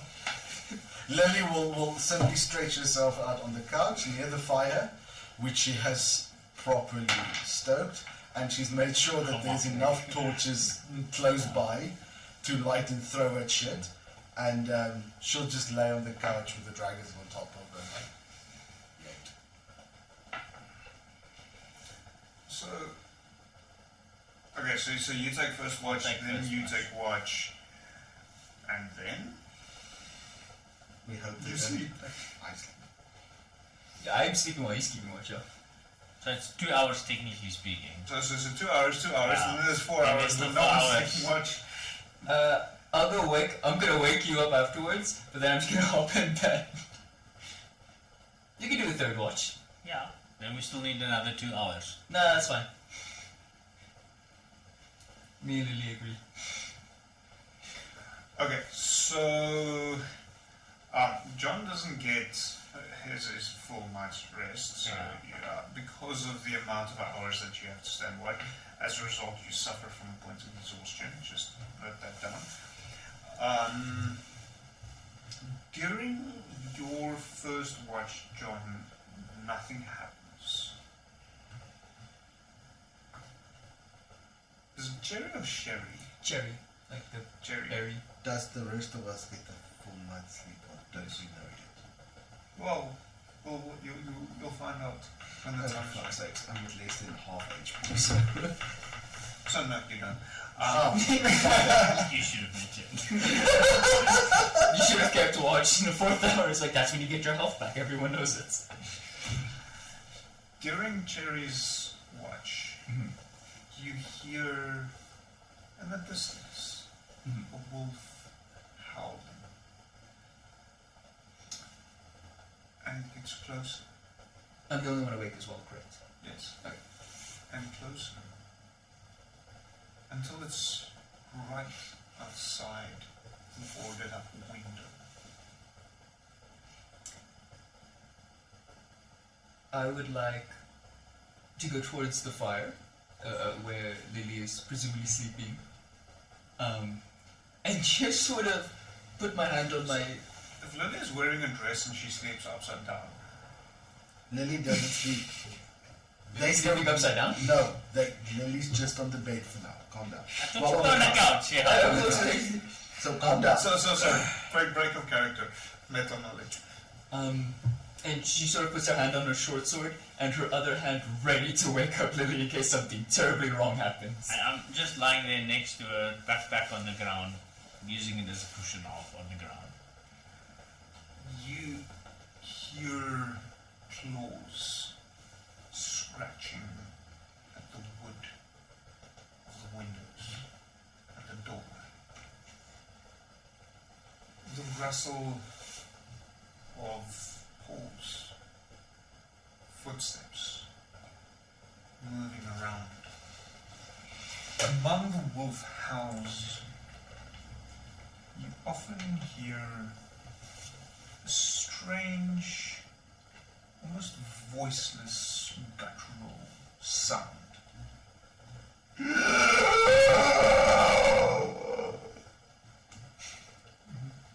That should wake anybody up. My ex found us, guys. You're not quite sure what exactly it is.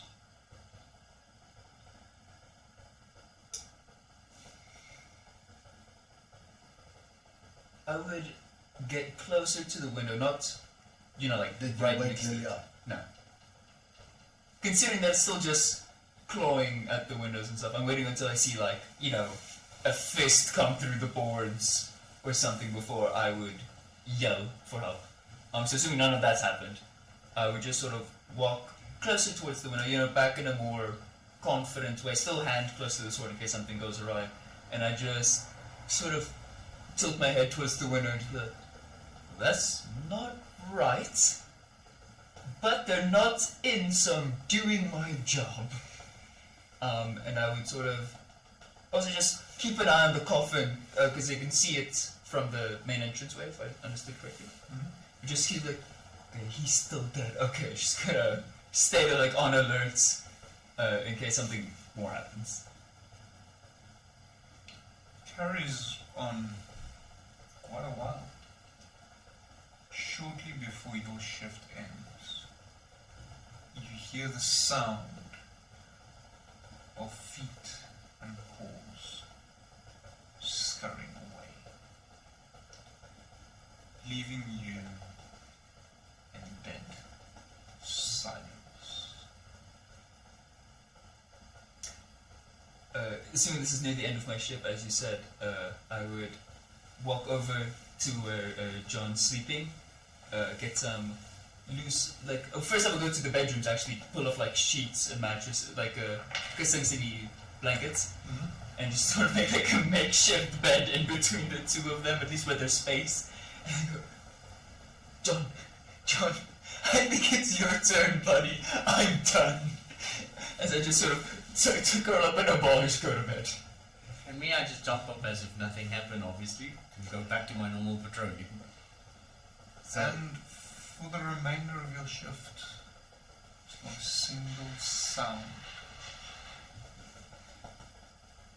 So are you taking the full 4 hours until it becomes light the following morning?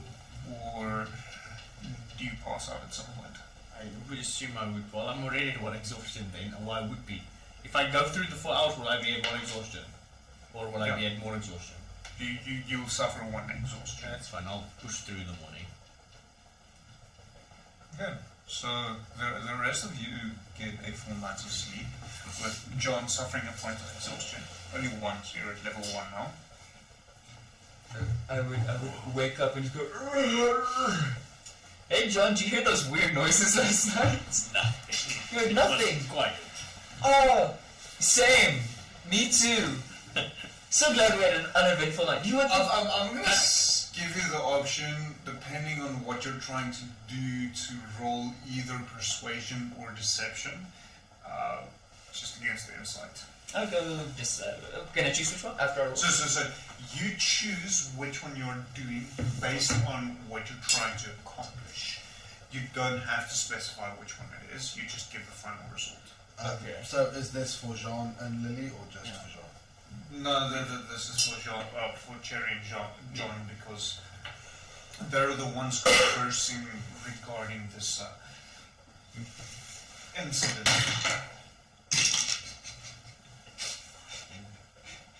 I prepared this at Monster's roll, so... Okay. And my Swaxter is 21. 3. Yeah. So John, you're realizing that Cherry's busy bullshitting you. Jerry, we've had this discussion before. Okay, look, John, it was very creepy, and I didn't want you guys to worry about me. But it's all good. We're good now. No issues. Nothing, no harm. Like nothing happened. I'm like pretty sure. I really wish you would stop bringing that up. You're making me feel terrible. Again, what do I bring up? Now, I would then turn to Lily and like, really glad you had that fire going. I heard some really messed up sounds, kind of freaked me out for a bit. Don't know how you've survived this long, but honestly, kind of impressed. You'll see John every now and then pop out of your you can see he's a little bit more tired than he should be. So Lily will at the comment line. Sometimes you need to be the darkness to know the darkness. So you heard weird noises. What was that about? Oh, it just sounded like the best I could describe it. A dog dying, but it's not dying, but it really wants to. That's how I would describe that noise. Great. So what it tells me is that they're absolutely useless at siege tactics. Oh yeah, very much. No, they don't have. I don't think they have thumbs. I don't think they can open doors. I think the fortifications pretty good. Let's get that body. Let's get that body buried and get out of here as soon as possible. We'll see what persists at the second location. As you leave the house, John, you notice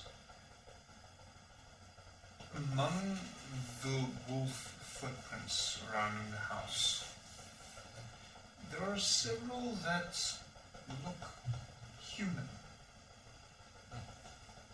Barefoot or with boots on? Barefoot. So I'll automatically start pointing it out. There won't be as soon as I see it, I'll mention it. And then I'll be saying like, look, it seems like there was wolves here, and some people chased them away. That's why we weren't bothered last night. I didn't hear any people last night when I was keeping watch, and they seemed to have left before I went to bed. So, did they just scare them off without making any noise? Yeah, good people don't always want rewards. John, not everyone's like you, my man. Surely if they wanted something, they would have asked us. Lily. Or they weren't good people, and they were with the wolves. Just an observation. Let's bring somebody, please. Have you ever thought of maybe these people are bringing the wolves to protect the lady here, Yeah, highly so that unlikely. other people won't come in? Highly unlikely, friend. But it's feasible. No, it's not. I would also say the noises did not sound like friendly, let us hope noises. Not in this place. Animals are difficult to control. We can agree on that. Yeah, that is true. He does have a point there. What's the point? Animals are difficult. How long did it take you to train your dragons? 3 movies? That's fucked up, And I feel killer. Oh, yes, sweet. Well, technically, Toothless I trained in half a movie. So let's feel Well done! So, I love it. half a movie. That movie at best, okay? Toothless was about half a movie. Yes, well. So these two are quite small, about 4 hours. Of production time, you know. To get them in makeup and everything. Yeah, and that's why wolves generally don't tend to listen to people. I mean, you'll have lions before. Druids! Immediately. Don't tend to druids! Vampires, Yeah. black magic. So there's, yes. Well, I mean, didn't you And see... it's feasible. You saw wolf... You saw just human...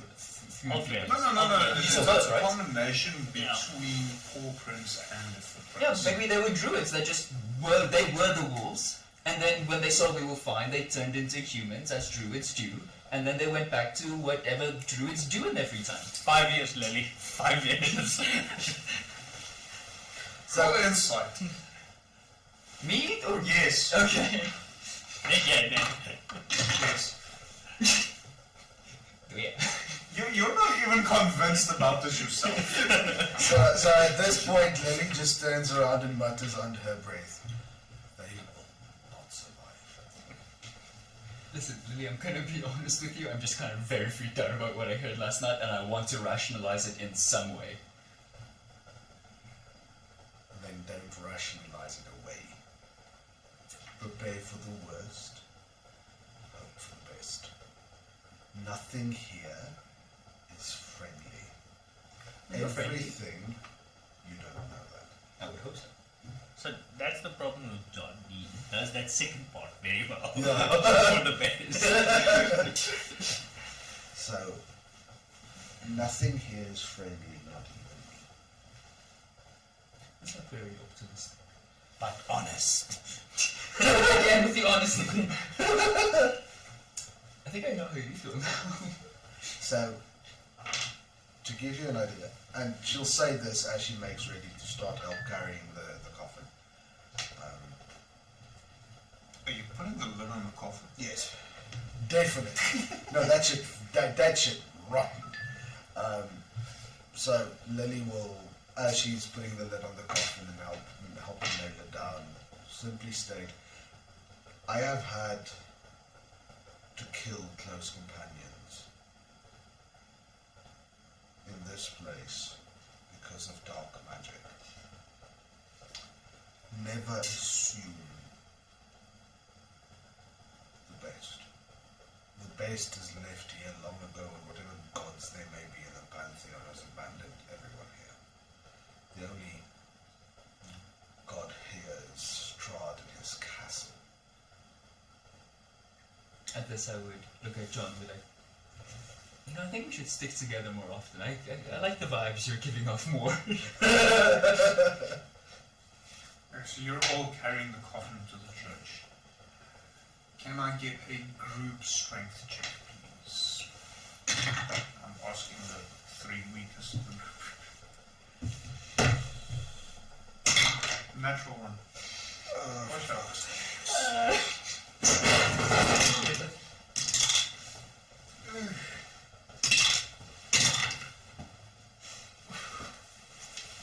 Yes. If you get one thing out of this D&D game, you'll get fit.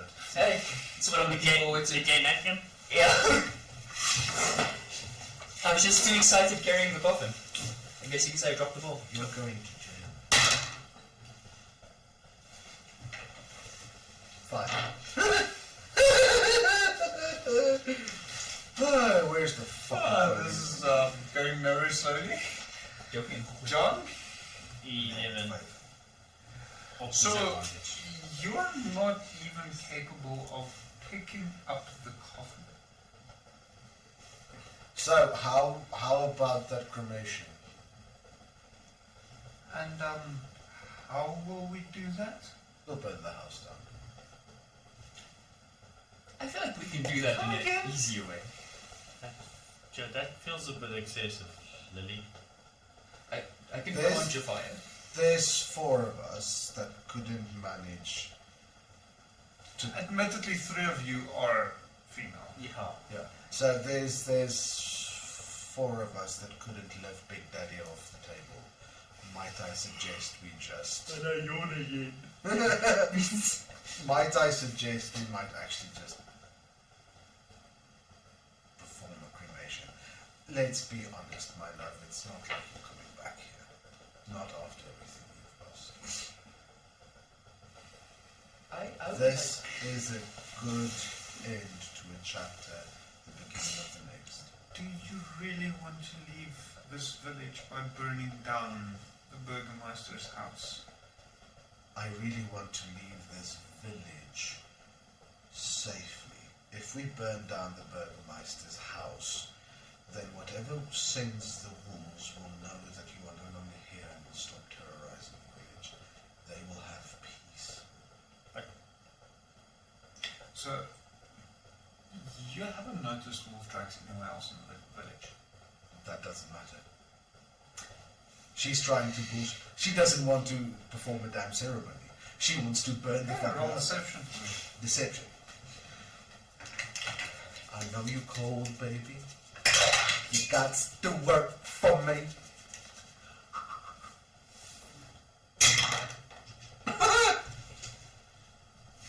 That is going to be a full-on, if I'm correct, 18. Yeah, that's it. We need to bury him. So it's the Barovian way. I get that. Me leaving, So, the wolves will also leave. how about you carry him then? John would want to walk in there and ask, does he need to be buried at the cemetery? Can't we just, and no disrespect intended, can't we bury him here at home? In the back. I don't want to make it sound like in the back. Yes, I'm trying to make it sound as nice as possible. Bury him in the backyard. Yeah, We don't have in home. time to dig a whole damn grave. That's hours of labor. We really need to get moving. So, either we do a cremation willingly and voluntarily, or I'll burn down the house and then you're stuck outside with no other choice then to simply go on to the next village with I us. will not allow this. Father has to be buried. So then carry him to the church. I'll wait. I'll attempt to pick him up then, if she's okay with it. So Lily will simply cross her arms, looking at Irina. Go on, I'll wait. That also assists the attempt to re-carry the Oh, coffin. first ask permission if we can just take the body, because obviously we struggled with the coffin and the body. If we take the body separately, Didn't carry him on the coffin lid, maybe. We can see if there's a coffin at the church. so you don't mind if we try and pick him up as is. Obviously, we'll get some nice, what's Larkin's name in English? Linen and pretty stuff to cover him up with. Oh, we can use the blankets that I slept on last night, or the other blankets in the castle, as a temporary cover. Okay, so you, Jerry, are helping John trying to just pick up the body. Yes. So you can choose either both of you roll, or one of you gets involved. You get advantage. Well, I roll with disadvantage because I have exhaustion. So We I have to have to cancel it This is a out. straight roll. Yeah, I have to cancel it out then. So me helping you would be the better. And as I help you, obviously, I put a hand on you and I say a little prayer. That's also get So guidance. 1d4, yeah. Okay. I just started the guidance once, right? Yeah, 1d4 after your roll. Nope.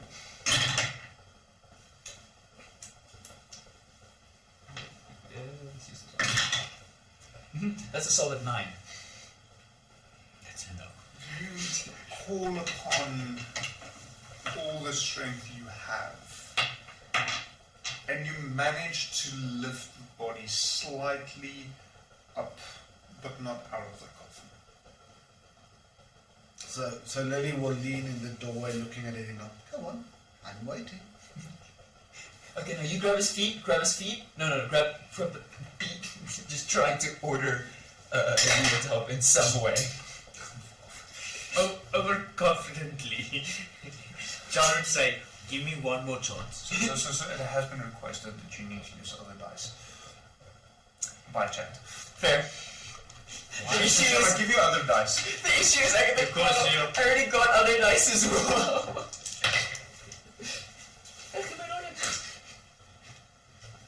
Give me your cursed one. I want to see if maybe that works. Two names make For two girls both named Megan, so yeah, you saw it right. Secondary rule. so you need to remember you do have inspiration as well. I'm not feeling very inspired the way I'm carrying this body. Okay, so Irina will move forward to help.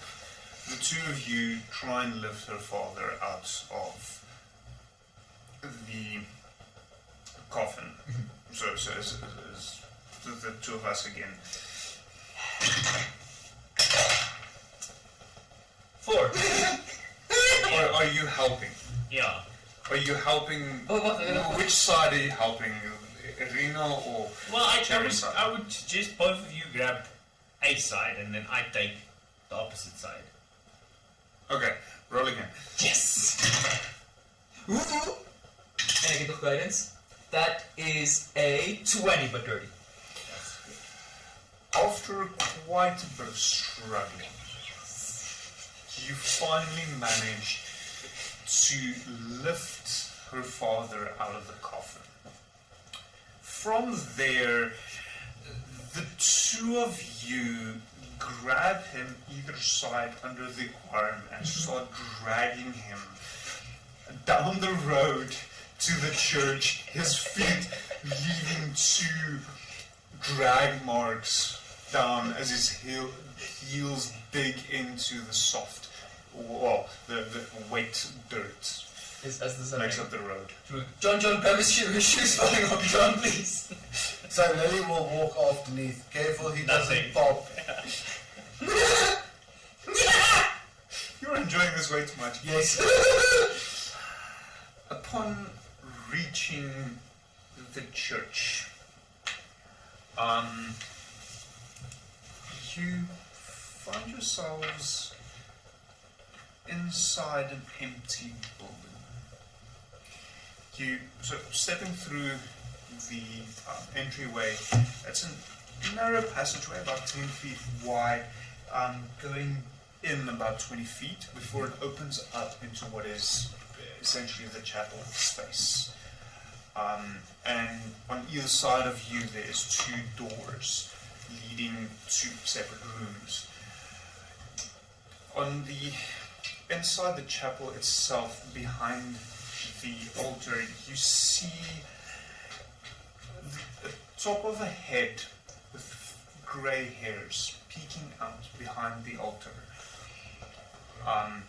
Looking away from you, so you see the back top of the head, and you hear a mumbling coming from that side, and as you enter, and floorboards beneath you creak. You hear coming from below the shriek. So you will notice Lily didn't step through the doorway of the church. I mean, Sure. So, we three are in the church now. Okay. We stepped on a floorboard and it made a scream noise. No. No. The floorboard creaked. And then From below it, Yeah. you heard the scream. Gotcha. So the floorboard itself did not scream. Yeah. There's a difference. Yeah, causation and not, that's correlation and not causation. As we were doing, okay, now, place him down gently, okay. I would look at Arena. Roll sleight of hand. I don't even know what to use anymore. Yeah. Okay, well, I can upset guidance, right? Yeah, there's no alphabet, it's No alphabet. alphabet, okay. Sleight of hand, you said? Yeah. That is 17. 15. Alright, so you do manage to put him down. Gently. will. So this is very meta. No. Will Lily feel whether the church is sanctified or not? Roll a religion check for me.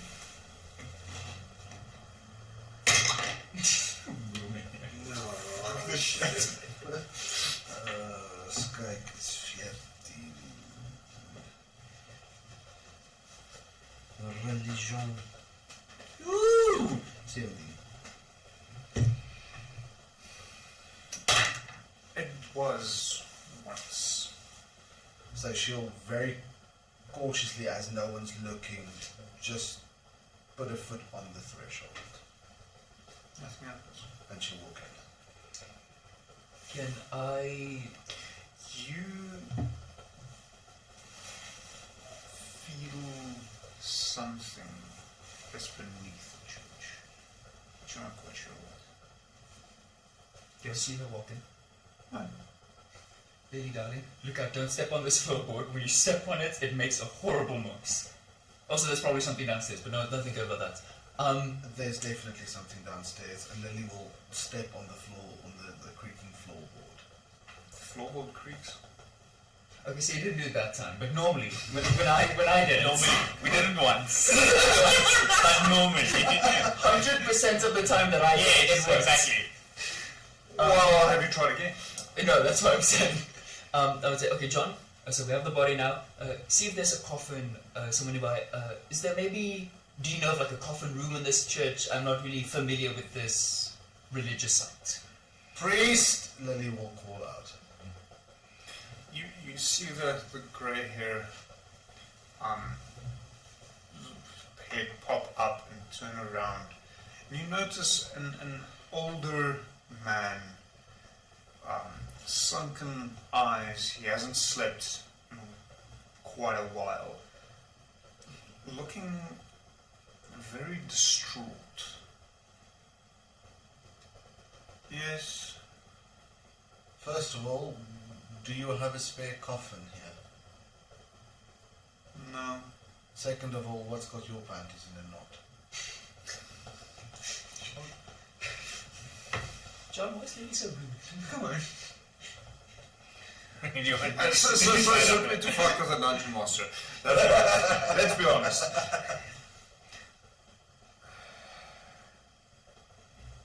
It's Doru, my son.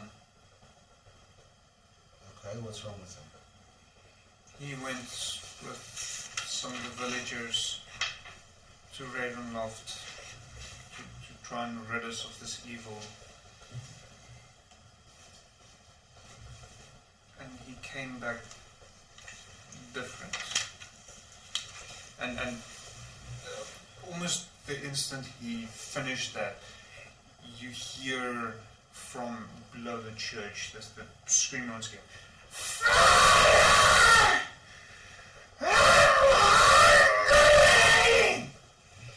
Great, so you have a vampire's thrall in the basement.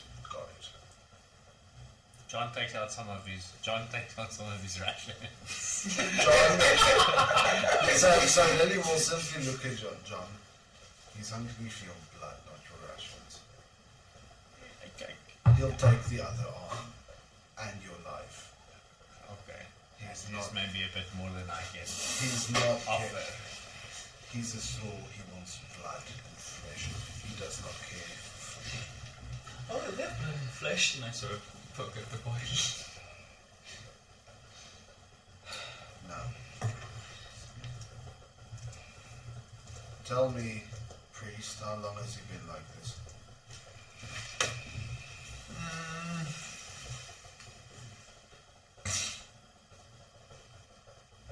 Let's see if I can find that quickly.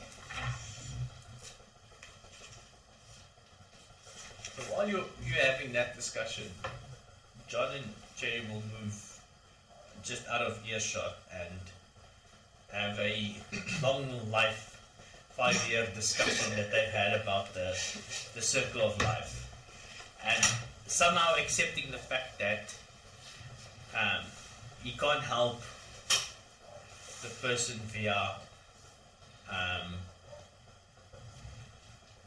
giving him food. He's asking Jerry if putting him out of his misery might not actually then be the answer. Wouldn't that be a way of helping him either? For me, that logically makes sense. I mean, he clearly does not sound like he's having Can't the have, best of times. can't have normal food. Exactly. Can't have any food according to Lily. And that's the fuel of life is food. Correct. And the food that he needs is to take life, which, I mean, we've done before. I mean, we kill animals to satiate our needs. I mean, what makes this one so different? I mean, is it because we have sentience? Is he human? I don't know. I'd have to do research about Does this. he have a soul? Remember what Lily mentioned in the house? Oh yeah, she's just talking about people not having souls. But then, Does it make it wrong then? can you kill something without a soul? No, you just end it. Yeah, it's not killing. Can we search? Well, at least I want to search for maybe a doorway. Okay, so before we get to that, Of course. just to answer the priest answer your question. A little more than a year. He has to be put down. And who will do that? We will. My poor little boy. Your boy died over a year ago.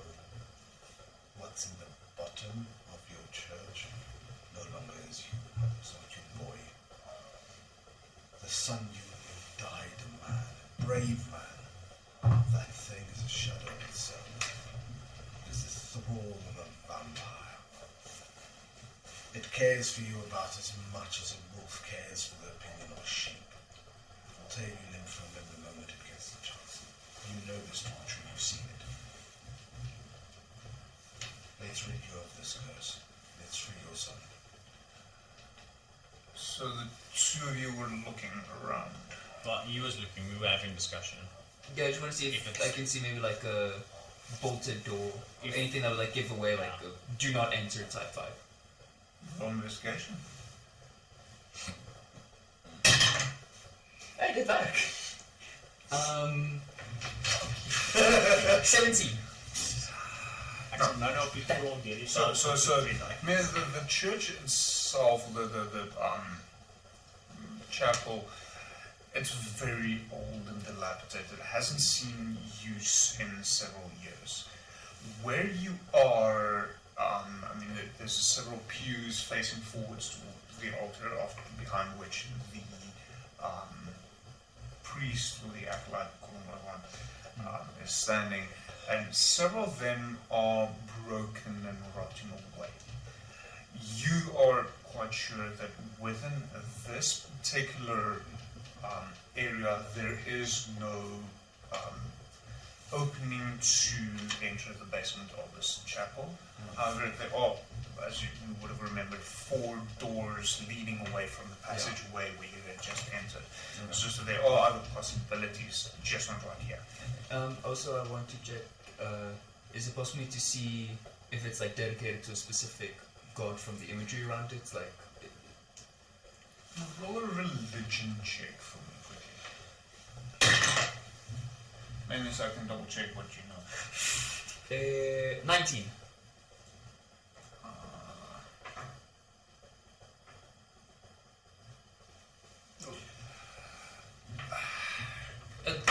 It's interesting. The rays, the circle and the rays hanging above the altar indicate that this, at least at one point, used to be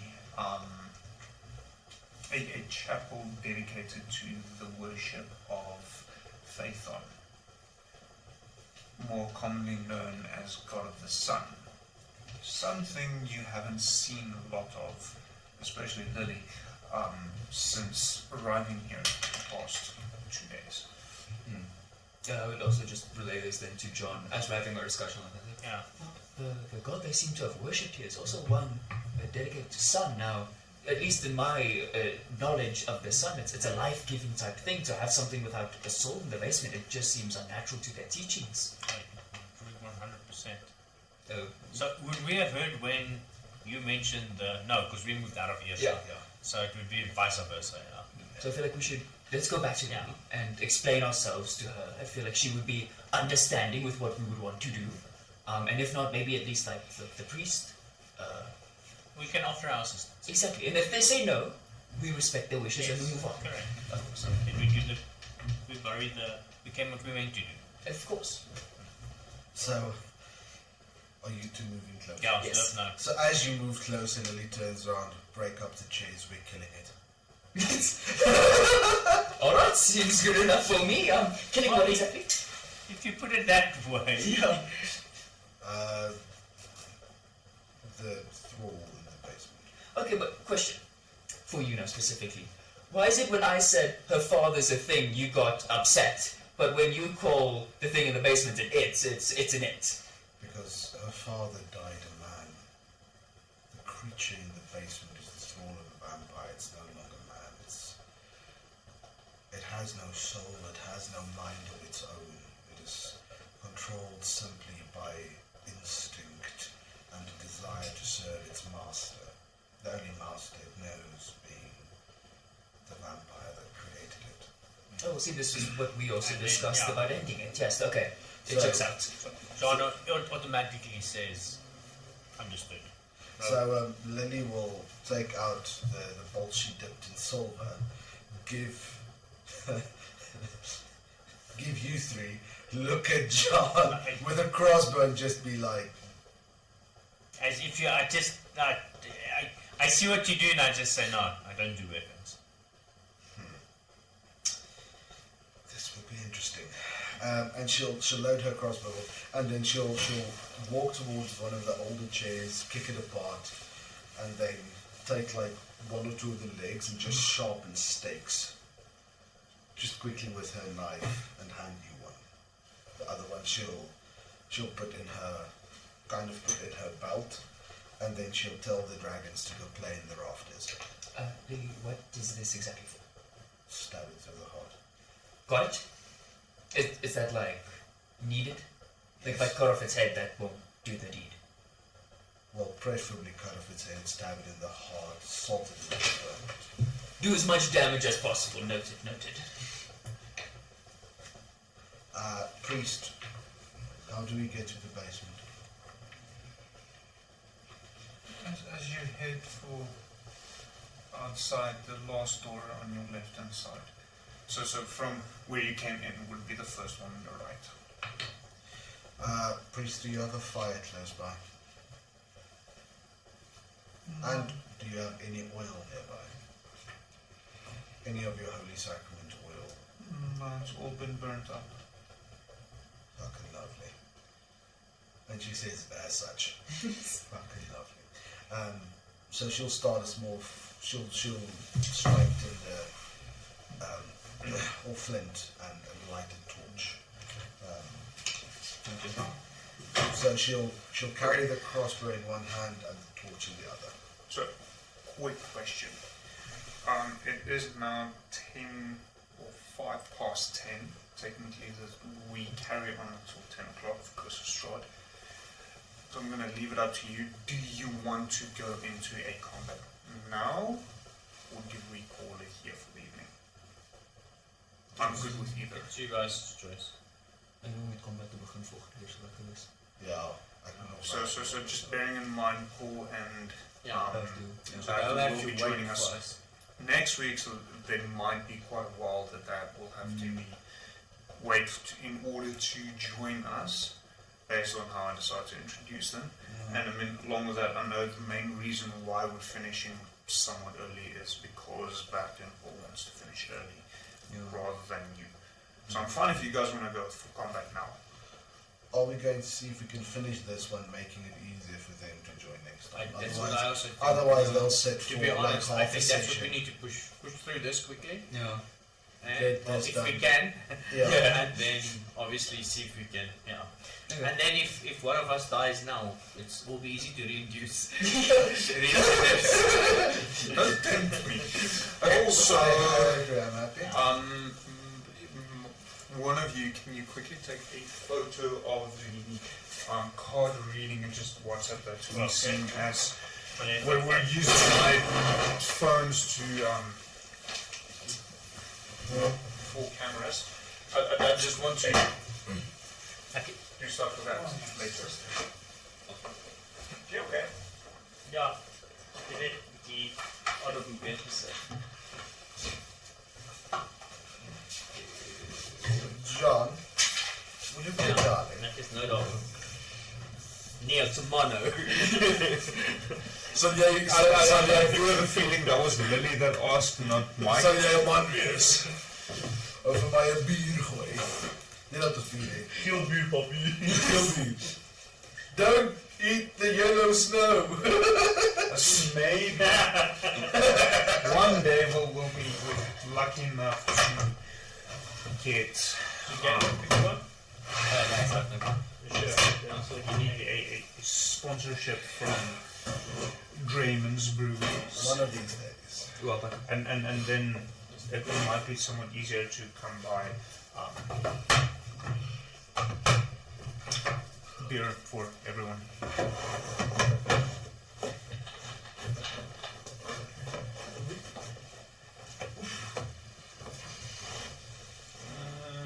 Yeah, let's see.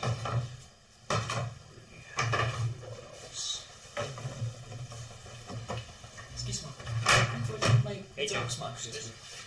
God's it. Thank you kindly.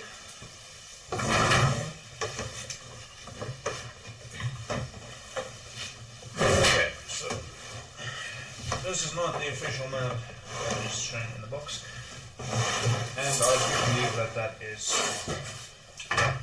acceptable because I decided yes. Screw it. It gives me an opportunity to show off some of the other products that I do. What? Nothing. Like? Pablo Escobar's cocaine hippos are now legally considered people.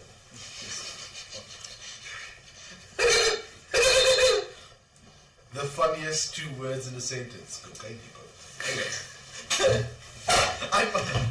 It is better than crack hippo at least. Okay, so I'm trying to think now. Who of you have a miniature for your character? Hier is my temp mini.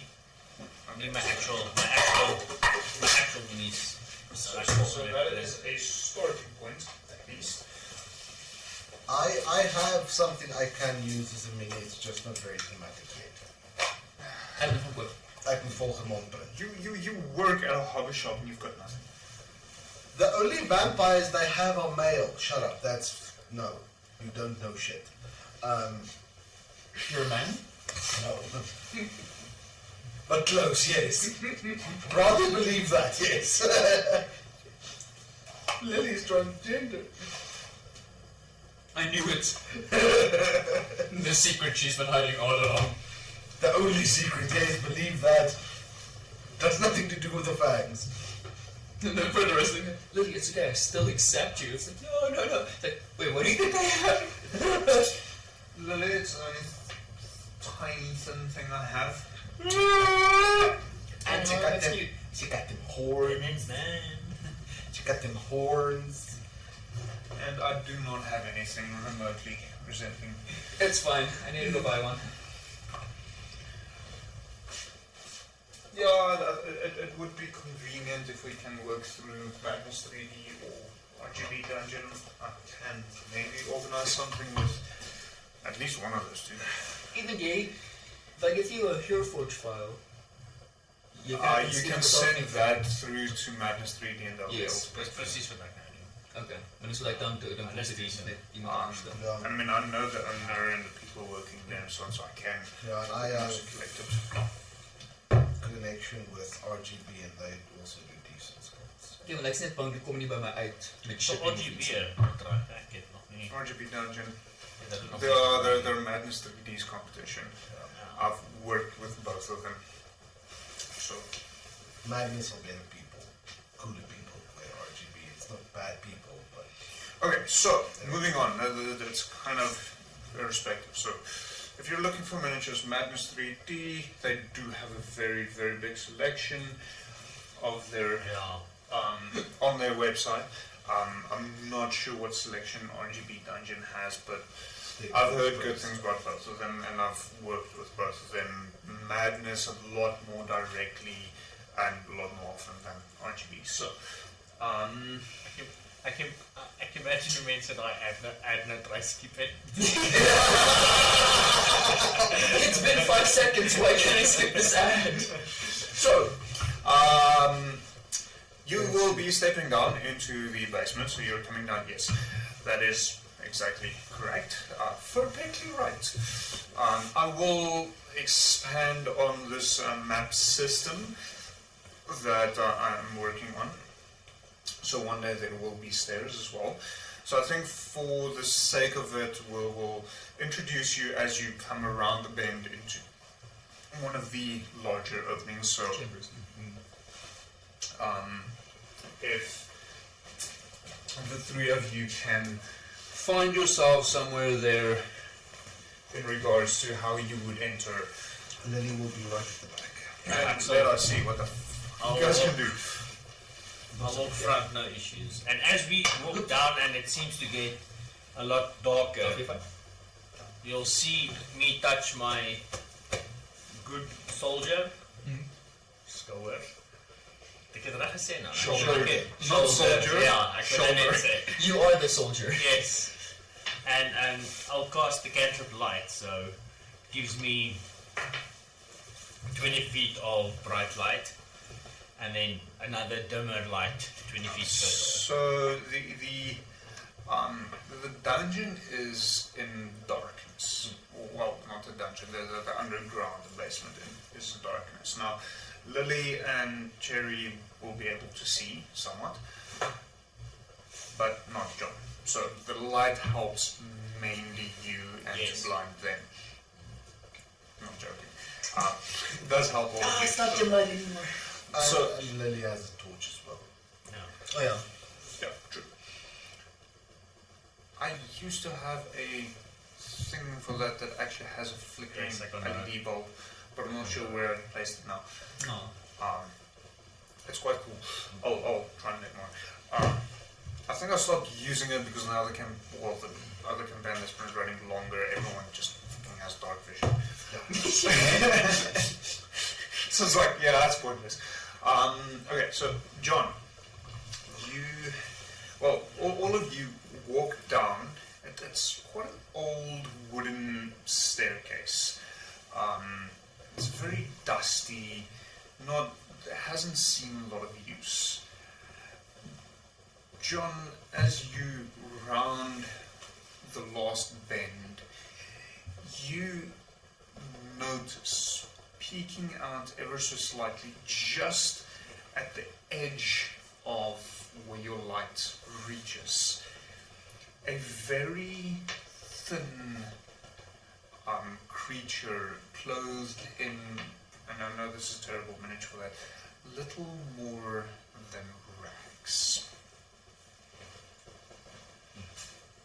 So he will be standing right about there. So I mean, if the moment you reach there, Around you'll the be able corner. to Okay. see him. So you guys can't see him. Yeah, you're the only one. Yeah. Thanks to my dad. So as soon as I come, I say something.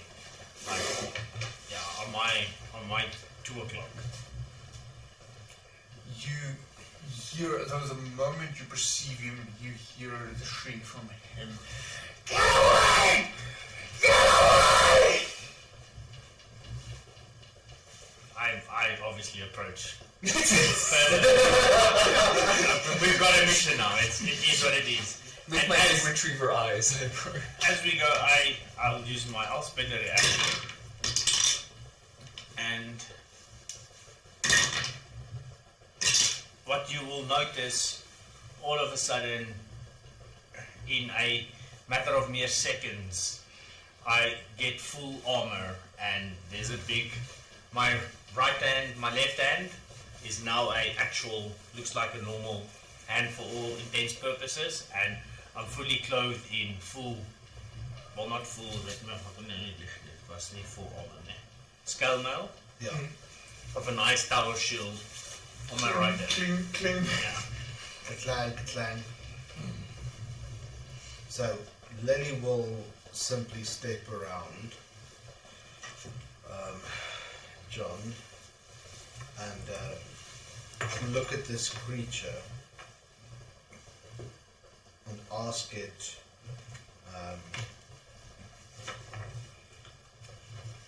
who transformed you? Doesn't seem to respond. So she will speak to it in Celestial, asking the same question. Quickly roll me a.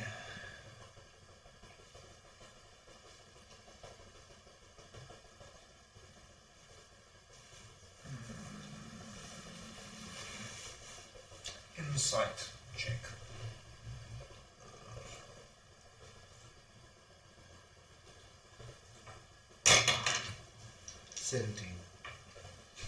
So this creature,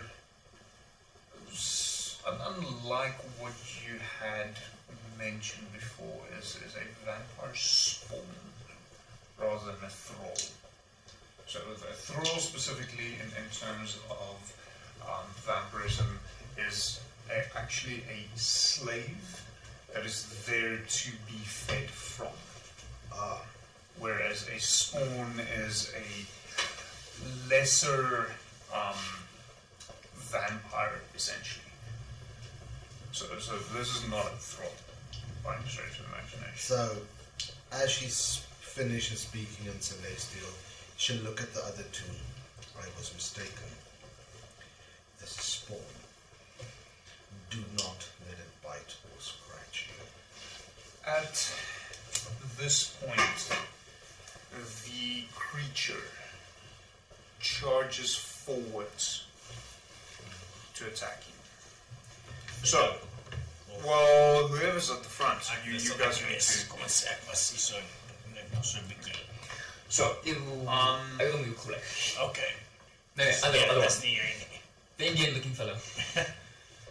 okay, so, well, it's actually a bandit, but anyway. And I'm just racist. Yes. Yes, that's how you know you, aren't you? Don't you? Okay, so everyone quickly roll me initiative. Waar is jy nou dit op die plan? Oor daar's op, sien hom.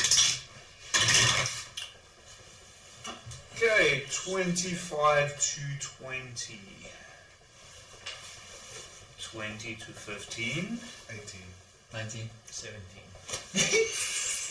So yeah. Hey, bitch! So, I don't have something for a monk yet, so I'm just going to use the fighter for now.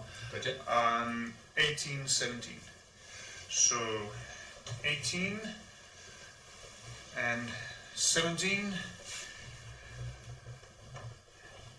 and whatever this thing is. Sticky. Okay. Episode. Empress? Yes. However, you're not aware of the charge yet Yes. because you haven't noticed anything. You're still around the corner. Yes. So I would like hearing Lilly speaking to the thing and not getting reaction. I would want to try and sneak into the room if that's possible. Okay. Roll stealth.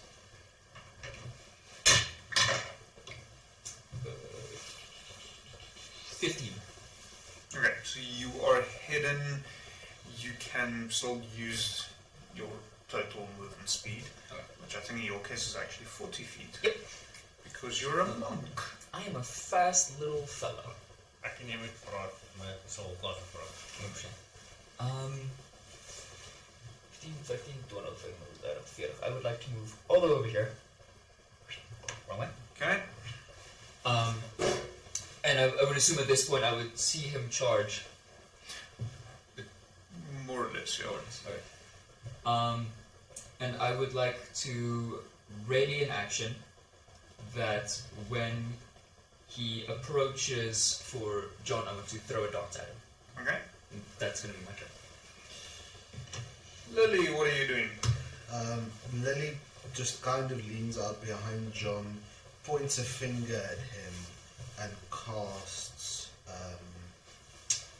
Toll the Dead. Okay, from the center on my part, if I remember correctly. Yeah, that's a wisdom saving throw of 13. Does a natural 20 make it? Barely, just within inches, man.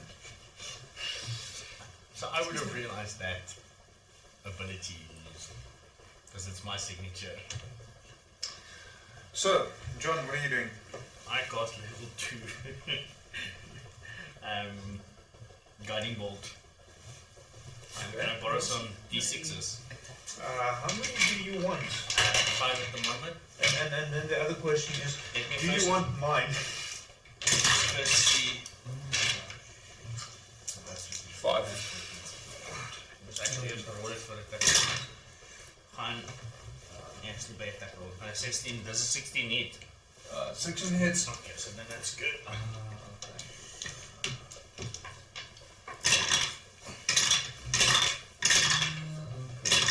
Thanks.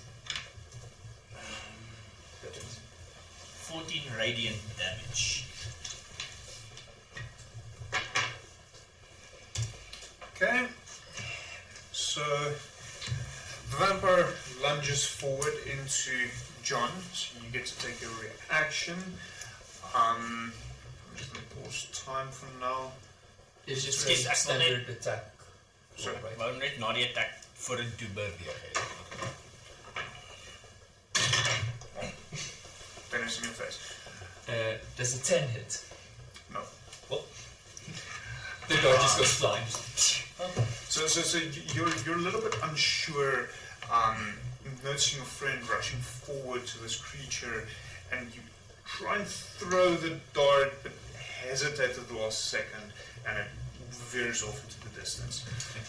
The vampire spawn lashes out to you, John, reaching out, trying to grab you with a claw and then bring you in, opening its mouth to try and bite you. So for the vampire claw, I think you're lucky there. That is a 10 to hit. That's a miss. And for the bite, that is a 10 to hit. That's a miss. Okay, top of the round, Cherry, what are you doing? I will run. Well, just normal movement, not dash or anything. Here. So you are still... No, you threw the dot, Yeah. so you're not hit anymore. Then I will make an unarmed melee strike onto the vampire. I'm Okay. using a key point to cast Fangs of the Fire Snake, which increases my unarmed attack range to 10 feet. Cool. So I just want to make sure the tal, dan is 5 en dan 10. Yeah, dis so that's fine. Okay. So then rolling. If I explain to me really quick how the inspiration die works here. So you get to choose. So you get to choose to re-roll any d20 before you know the results of that specific roll. So if you roll, for argument's sake, in this particular scenario, if you roll an attack and you notice the die itself is very low, you get to say, I want to use my inspiration. You roll the second die, and before you let me know what the number is, and knowing what the result will be of the roll. So if you roll a d20 for an attack, you get, say, like you did previously, a 10, and I said misses, you cannot then choose to use your inspiration. But if you roll it, you notice it's a 10, you feel it's a little bit low, then you can use your inspiration, re-roll it, hopefully get a higher one, but the moment you use it, you lose it. And along with that, any DM inspiration that gets handed out cannot stack. You either have inspiration or you don't. There's no stacking beyond that. Awesome. Okay, then rolling to hit. Okay, I'm gonna keep this one. Does an 18 hit? Yes. Okay, so then that's 1d4 plus 4. Right here, it's not on the rock stock. That is 5 points of fire damage, but then I will expand another key point, which is then my bonus action to do Flurry of Blows, which means I get to do another 2 attacks, which would then also be flame, the fire snake one, because that's effect for everything. 6 plus 16? 22. 22. Hits. Okay. Another 5. Did I say the first one was 5? Yeah. Yeah, then it's another 5. Okay. And then the second. Yes, nog leuk zo'n man. Dude, jij hebt hem back. 24 to hit. 24 hits.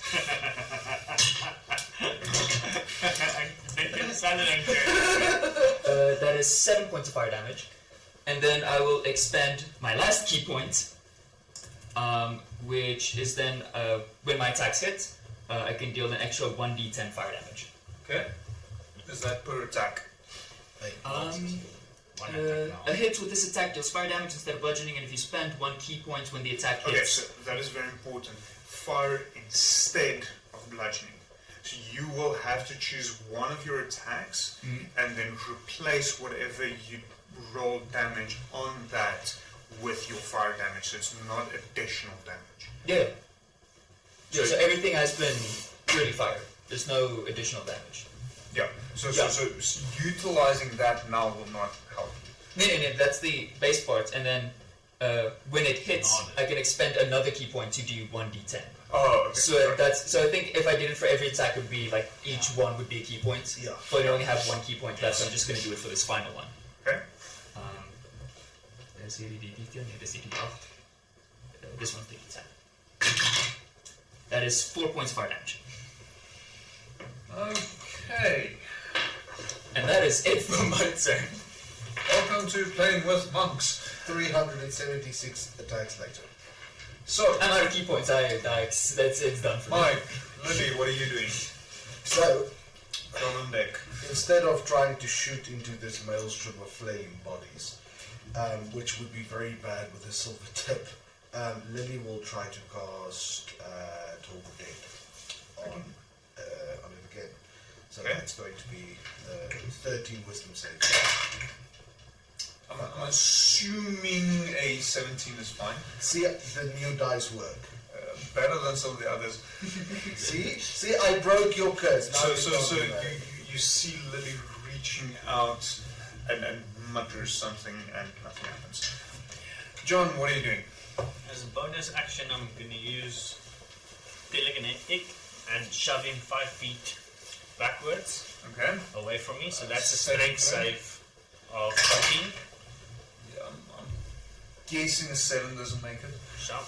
So you guys just see how he just gets all of a sudden. He's a little bit wavering, being pushed back, trying to regain his footing, leaving streaks in the dirt. And then I'll cast Guiding Bolt again. Let's see. does a 6 plus 12. Does a 12 hit? 12 misses. Okay, then that's it.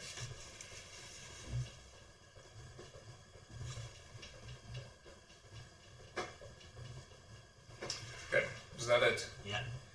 Okay, so the vampire spawn is going to charge in again, trying to stand between the two of you, Cherry and John, and then we'll have the dice gods decide which one he ends up attacking.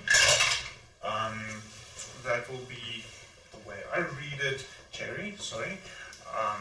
So basically the same story, trying to grab you with its claws and bring you in for a bite. And Minna has been screaming hungry. So the claws miss. I'll do that push up in a moment. The bite, that is a 16 to hit. I'm fine. So it misses. Yeah. Fucking hell. I'm feeling like water, except also so. Bad touch. It's not just movies, it's me! Just need to get Mike to do a push up, and we're all there. Okay, so top of the round, Cherry, Lily on deck. Cherry, what are you doing? I would take my action to disengage. Okay. That is a action, right? Yeah. Yeah. Then I would just like to move 1, 2, 3. And then for my bonus action, I'm going to cast Hunter's Mark on the vampire's mark. Okay. That just goes off, if I remember correctly. Yeah, it doesn't say anything about it missing. Yeah, I read up quickly about monks before the session, but I haven't Oh, gone this is into because it's detail. my orc. I read up on your character. I've played with clerics before, so I was more interested in what you can do. And Okay. now you know. So, Lily with John on deck. Lily. Lily is going to move up to where Cherry was, and then she's going to lash out with her longsword, Okay. making one-handed attack. And then I can use a bonus action to shoot the crossbow that I have. At disadvantage unless you do that before you. Okay, I'll move closer, Shoot. shoot, and then move in to Okay. make an attack So with the one-handed sword. do your crossbow first. Okay, so that is going to be the hand crossbow, mind you. Naturally. So that is 17. 17 hits. Okay, and then that is 1d6 damage. 4. Okay. Yeah, 1d6 plus 1. Sorry, 5 damage. And it is silvered, if that should Check. make a change. No, it doesn't. Not cheap. Okay. No, just so that you know, it is silvered. However, it is bloody now. And she will move closer and hack at it then with her long sword.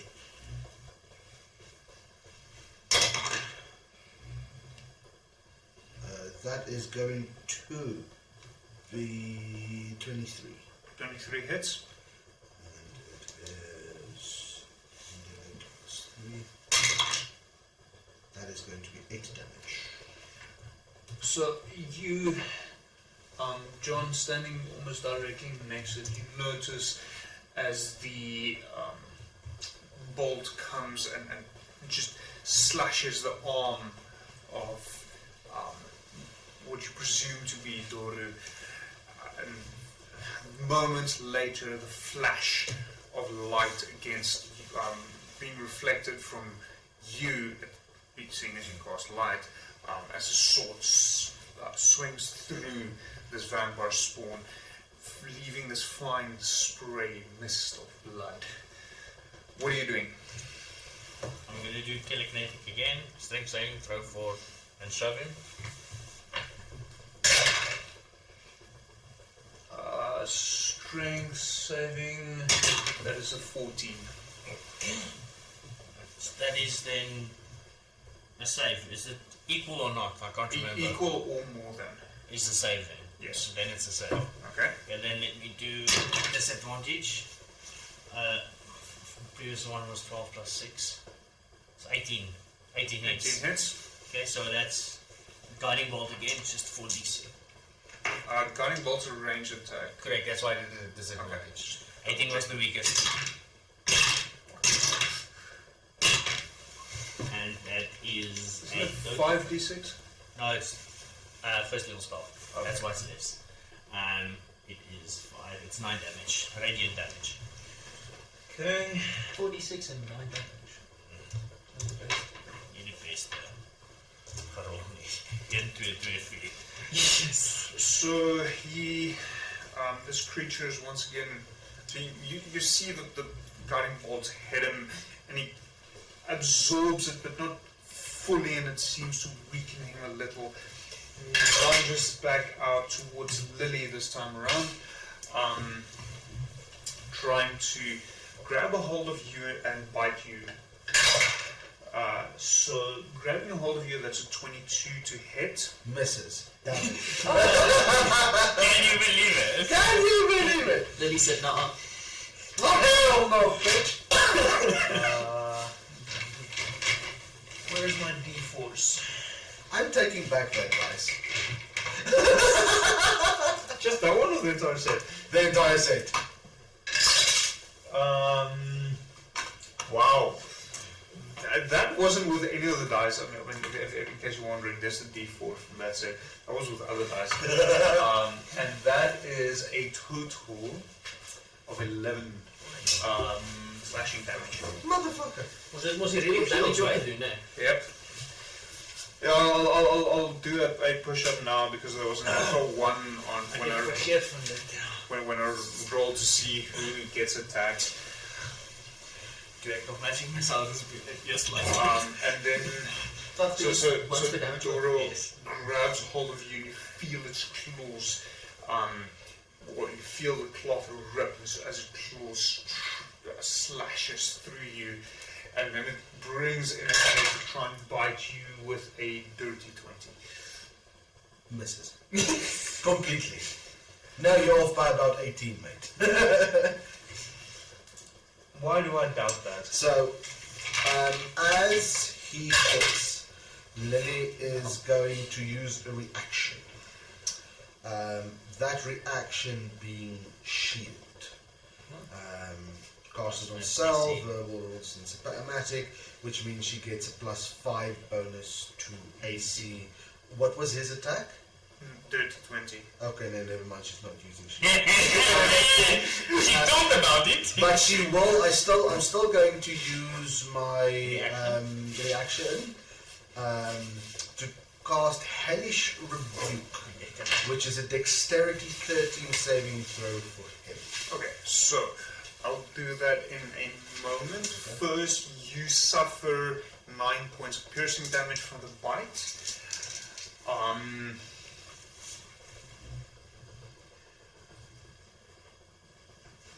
And based on what you are, I'm actually going to negate the other damage that the bite causes. Okay. So 9 points of piercing. Yes. Yeah, this dice rolls a lot better. He's fine. Fuck off. I'm taking them back. Okay, so I'll quickly do a push-up with the natural 1 I roll. Well, there's only 1. Cherry, Woods and Lily on deck. Okay, I'm going to 5, 10, 15, 20, just behind John, and then I'm just going to do the help action on him to give him advantage on attack rolls. Okay. Lily, what are you doing? Oh, I wish I could. How bloodied is this bitch? Fairly. Oh, I was able to put in skis. Let's see if I have to roll another character. Fuck. I'm here to help. So Bloody is yeah. And Lily is dodging. John, what are you doing? no, damn it. Yeah, Oh, I'm doing the telekinetic again. So I'm trying to push him, save Okay. inside one. And I don't know if help gives you advantage on that. Does he not make it? Well, 2 plus I think Oh, so yeah. something That just means I push him 5. back. Push him back from. and he does not get attack of advantage on Lily. Yes. She's dodging anyways. Yeah. Bite me. Then I'll cast Toll of the Dead. Okay. So that is a Wisdom saving throw 14. Okay, so 15 damage. What have I done? Damaged. 4. Sorry. No, it was a 4 on the 7 throw. Okay. This is 6, so you take 6 damage. Okay. And then as a bonus action, I'll heal Lily. He's gonna touch you again. Healing word is range at least. Hold on. This is something I have to ask, DM.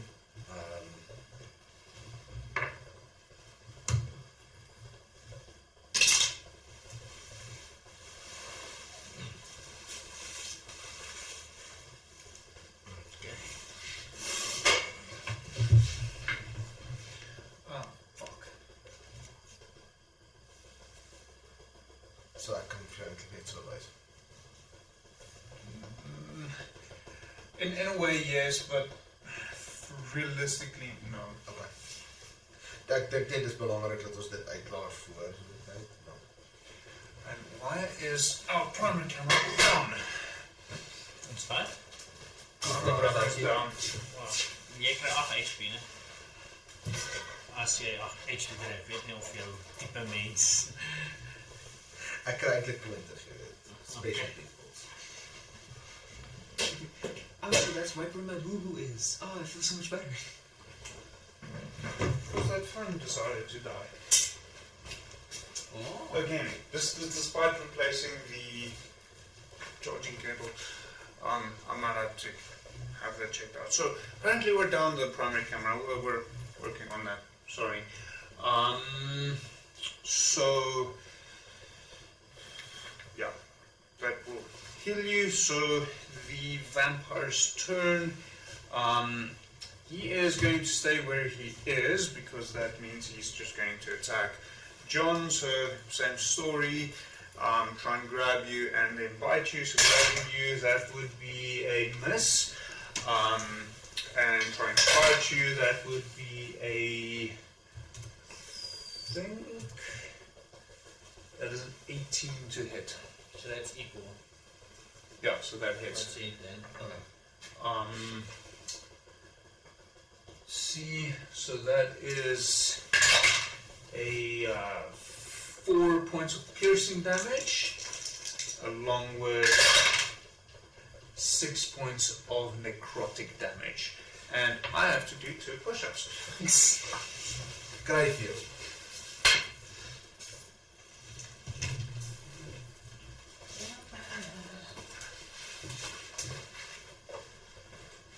Okay, so top of the round is Jerry with Lily on deck. I'm going to go between Samai. Lily and the vampire. And then I'm going to, with my, not straight sword, the other thing. sword. Thank you. Which is also a straight sword. No, mine curves a bit at the top. It's fine, don't worry about it. We'll try to hit. I'm going to use the inspiration dice.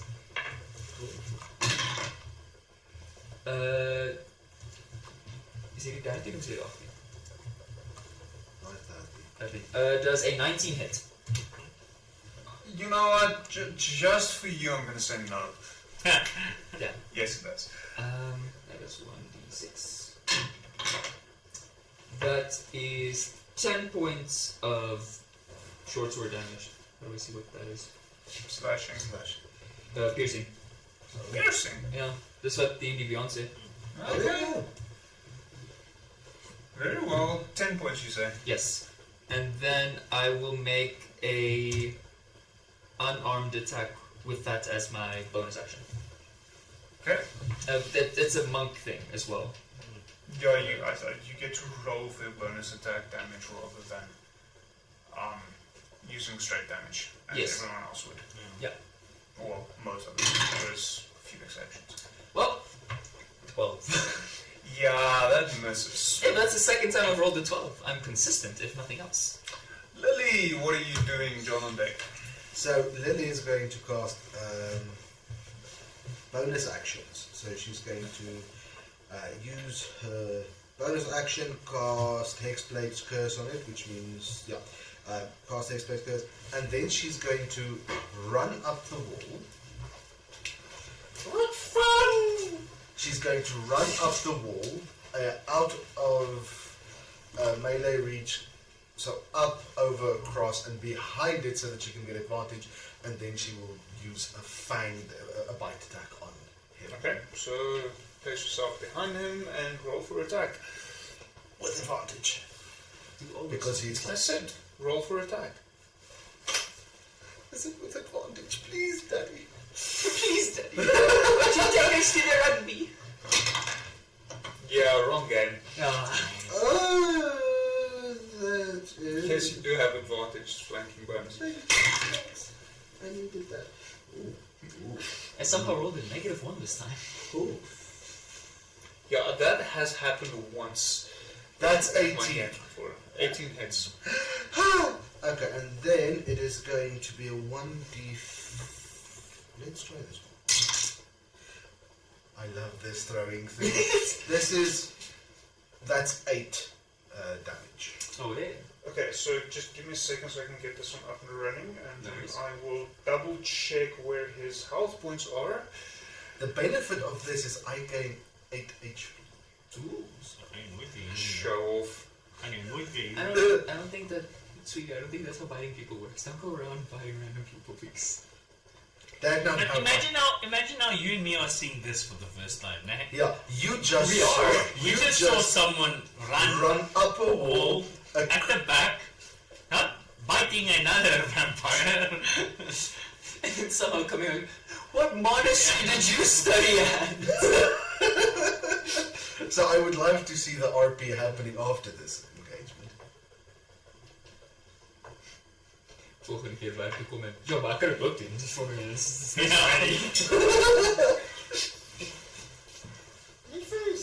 Nothing new for us. Cherry Yeah, King well, as well. Yeah, it's just, you know, my feet are pulled, so I can't do it today, but like, on a normal day, I can totally do that. Okay, sorry, that was my beard on my face. Okay, so you said 8 points of damage. That would put him over there. How would you like to do this? So, as she's behind him, she kind of grabs his head, sinking her nails into his skull, yanking his head to the side, and sinking her fangs into his neck, digging deep. So the two of you see, first of all, seeing a vampire such as this, and now I'm talking about the guy you were fighting, not Lilly. It's already strange for you. And now you're seeing this person that you've barely thought about maybe trusting. This only other person that seems to be an outsider and not from this land. Run up against the wall, across the ceiling, drop down behind this creature, and she opens her mouth, revealing long fangs, grabbing this other vampire creature in front of her, yanking his head to the side, and you first hear the sickening crack as his spine breaks complete. You can almost, even you, Jerry, sorry, That's fine.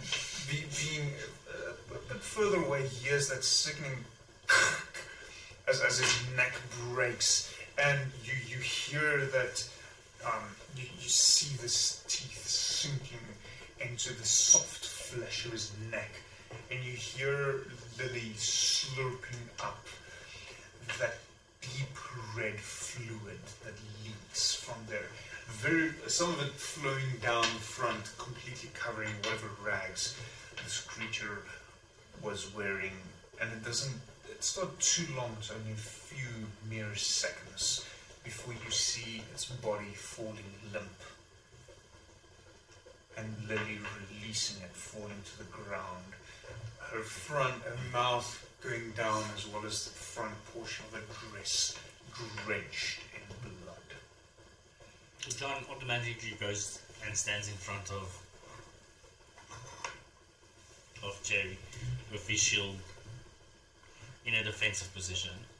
At the shock of it, Cherry sort of feels her own tusks in her mouth, sort of astonished that the length, sort of a jealousy type of thing, where she's like, mine's not that, that's like, but it's like, it's more shock. Yeah. Like, it's like, I can't believe something can grow that long. And she sort of pipes up, hand on tusk, and just says, I think you need to explain some things to us. So Lily will completely ignore them, covered in this creature's blood. She'll simply turn him over so he's face down, take his head, pull it up so his chest is lifted from the floor a bit, and shove the wooden spike she made through where his heart's supposed to be. And at that, she'll drop him and just put the torch down on top of him. So the two of you, once again standing in front of Lily, sees this and not quite sure what is happening. Sees at some point the bloody wooden tip, the stake, punching through its chest. I'm not saying anything, I'm still... You're just sort of staring at it. Yeah. Sort of, taking out my book once again that's full of, ritualistics, a lot of, to do with death. Just sort of studying you, comparing notes to what I've seen, to what I'm seeing now, and just, no look of understanding. And Lily will still ignore them for now, and kind of do what she can to set this thing alight. Burn it. And then once she's happy that it started sizzling and cracking, she'll look up at you and you'll see darkness draining from her eyes, like a black ichor draining from her eyes. And she'll simply take out a handkerchief and start... I do apologize for that unladylike behavior.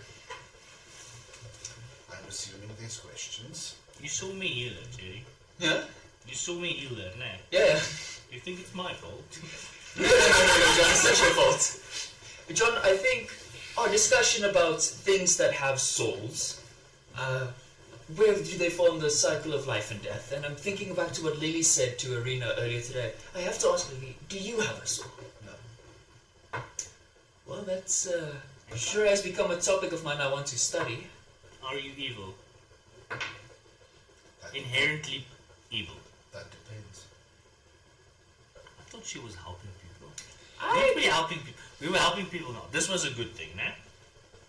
We helped the priest. This was a good thing. This was a good thing. I feel more... Do bad people do good things? Bad people do good things. What is bad, my friend? Can you be less honest? Could you lie to me this one time? What is bad, my friend? It's perception. What is chaos to the fly is normality to the spider.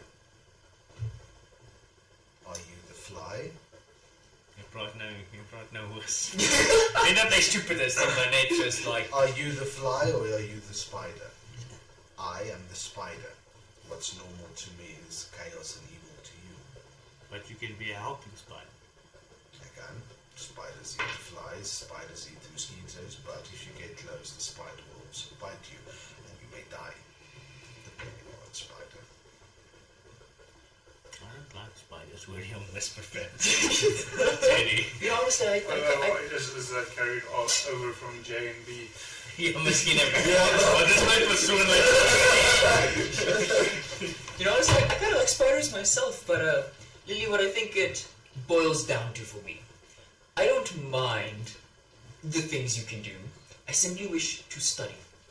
And if you're fine with me taking notes every time, but I wouldn't mention you by name in my book. You'll be completely anonymous. I'm just curious because, to me, this man's death, or if he even was a man, is interesting. And that is what I wish to study. Very well. I have no objection. Then, as long as it's not directed towards me, this side of you, which, as long as we work together, doesn't seem it will be, I'm content leaving this here. Very well. As am I. Johnny's Cherry is close to family I have now. So if we keep it sane and straight, then we can still assist you for now. You can still see in his eyes he's skeptical. It's not the same person you saw earlier. It's a good girl. He's somehow more tired, just like... Yeah, well, And as soon as you agree, you see the whole armor disappear, shield disappear, and all goes back to normal. you'll also see her sword disappear from her hands. Or at least from the ground where it lay after she dropped it to fight this thing. Her sword will just vanish. I just sort of go to the corner where I threw that dart and just go, well, you tried, buddy, and just put him back in his little... Roll investigation to see if you find it. Damn it! But Wait. with advantage, there is a bright light. No, I'll allow it. Okay. Is there anything else interesting in it? You'll allow the advantage? Yes. Okay, cool. 16! Yeah, you find it. Yay! My child is back! You're my naam. Carol! Dis 'n goed terugkom. It doesn't appear to be anything of note in any of the two main rooms. So Lily will... You do remember that you left Irina, the body of her father, and the priests upstairs. Do we bury this one? Yeah, I was It's about to burning ask. all klaar, eh? It's ashes, but yeah. Oh, but yeah, it's ashes. Yeah. Could I find, just 3 nearby stones? You just make, a makeshift little tower grave. Sure. And You've Lily will... built your cairn. Hmm? You've built your cairn. Yes. And Lily will absolutely ignore this and kind of make her way up the stairs, and on stepping on the first, go back, and kind of like on stepping on the first stair, she'll look down at her dress, sigh a little bit, and then continue walking up the stairs. I'll follow. Yeah, after I would also just make, with my hands a little symbol like a dog to represent Goobers as I just walk away from the grave and follow the group. And you would whisper as we go back on it. I say a small prayer. Yeah. So, I'm going to stop us here for the evening. It is already 11 o'clock. So, thank you for joining us. It's been fun. Thank you. I hope the two new players enjoyed themselves. Yeah. And we'll be seeing a lot more of the two of you in the upcoming episodes of Curse of Strahd. So, yeah, for now, next week we have Adamor again. So, Mike is there along with 2, maybe 3 other players. I think Megan's exams are done by next week, so hopefully she'll be able to join us again. We kind of need that female influence in that campaign. Otherwise, things really go to shit. Even worse than what it did here tonight. Yeah, if you haven't watched Alzheimer, could do that. That's a very interesting campaign and a hell of a lot of fun. And yes, if you want some good beer, Drayman's, place to go. Miniatures, Manders has got a very, very good selection. People are very nice. And I know RGB Dungeon also does that. I haven't done with it. I've done work for RGB Dungeon, but I haven't had work done by them yet, so I cannot say too much about that. I can say RGB Dungeon sprints are flippin' epic. They're really, really good. There you have it. So, thank you all for joining us. It's been fun. I will be back next week, and obviously the week after that. Curse of Strahd will return in 4 weeks' time. And I need to find myself on this screen.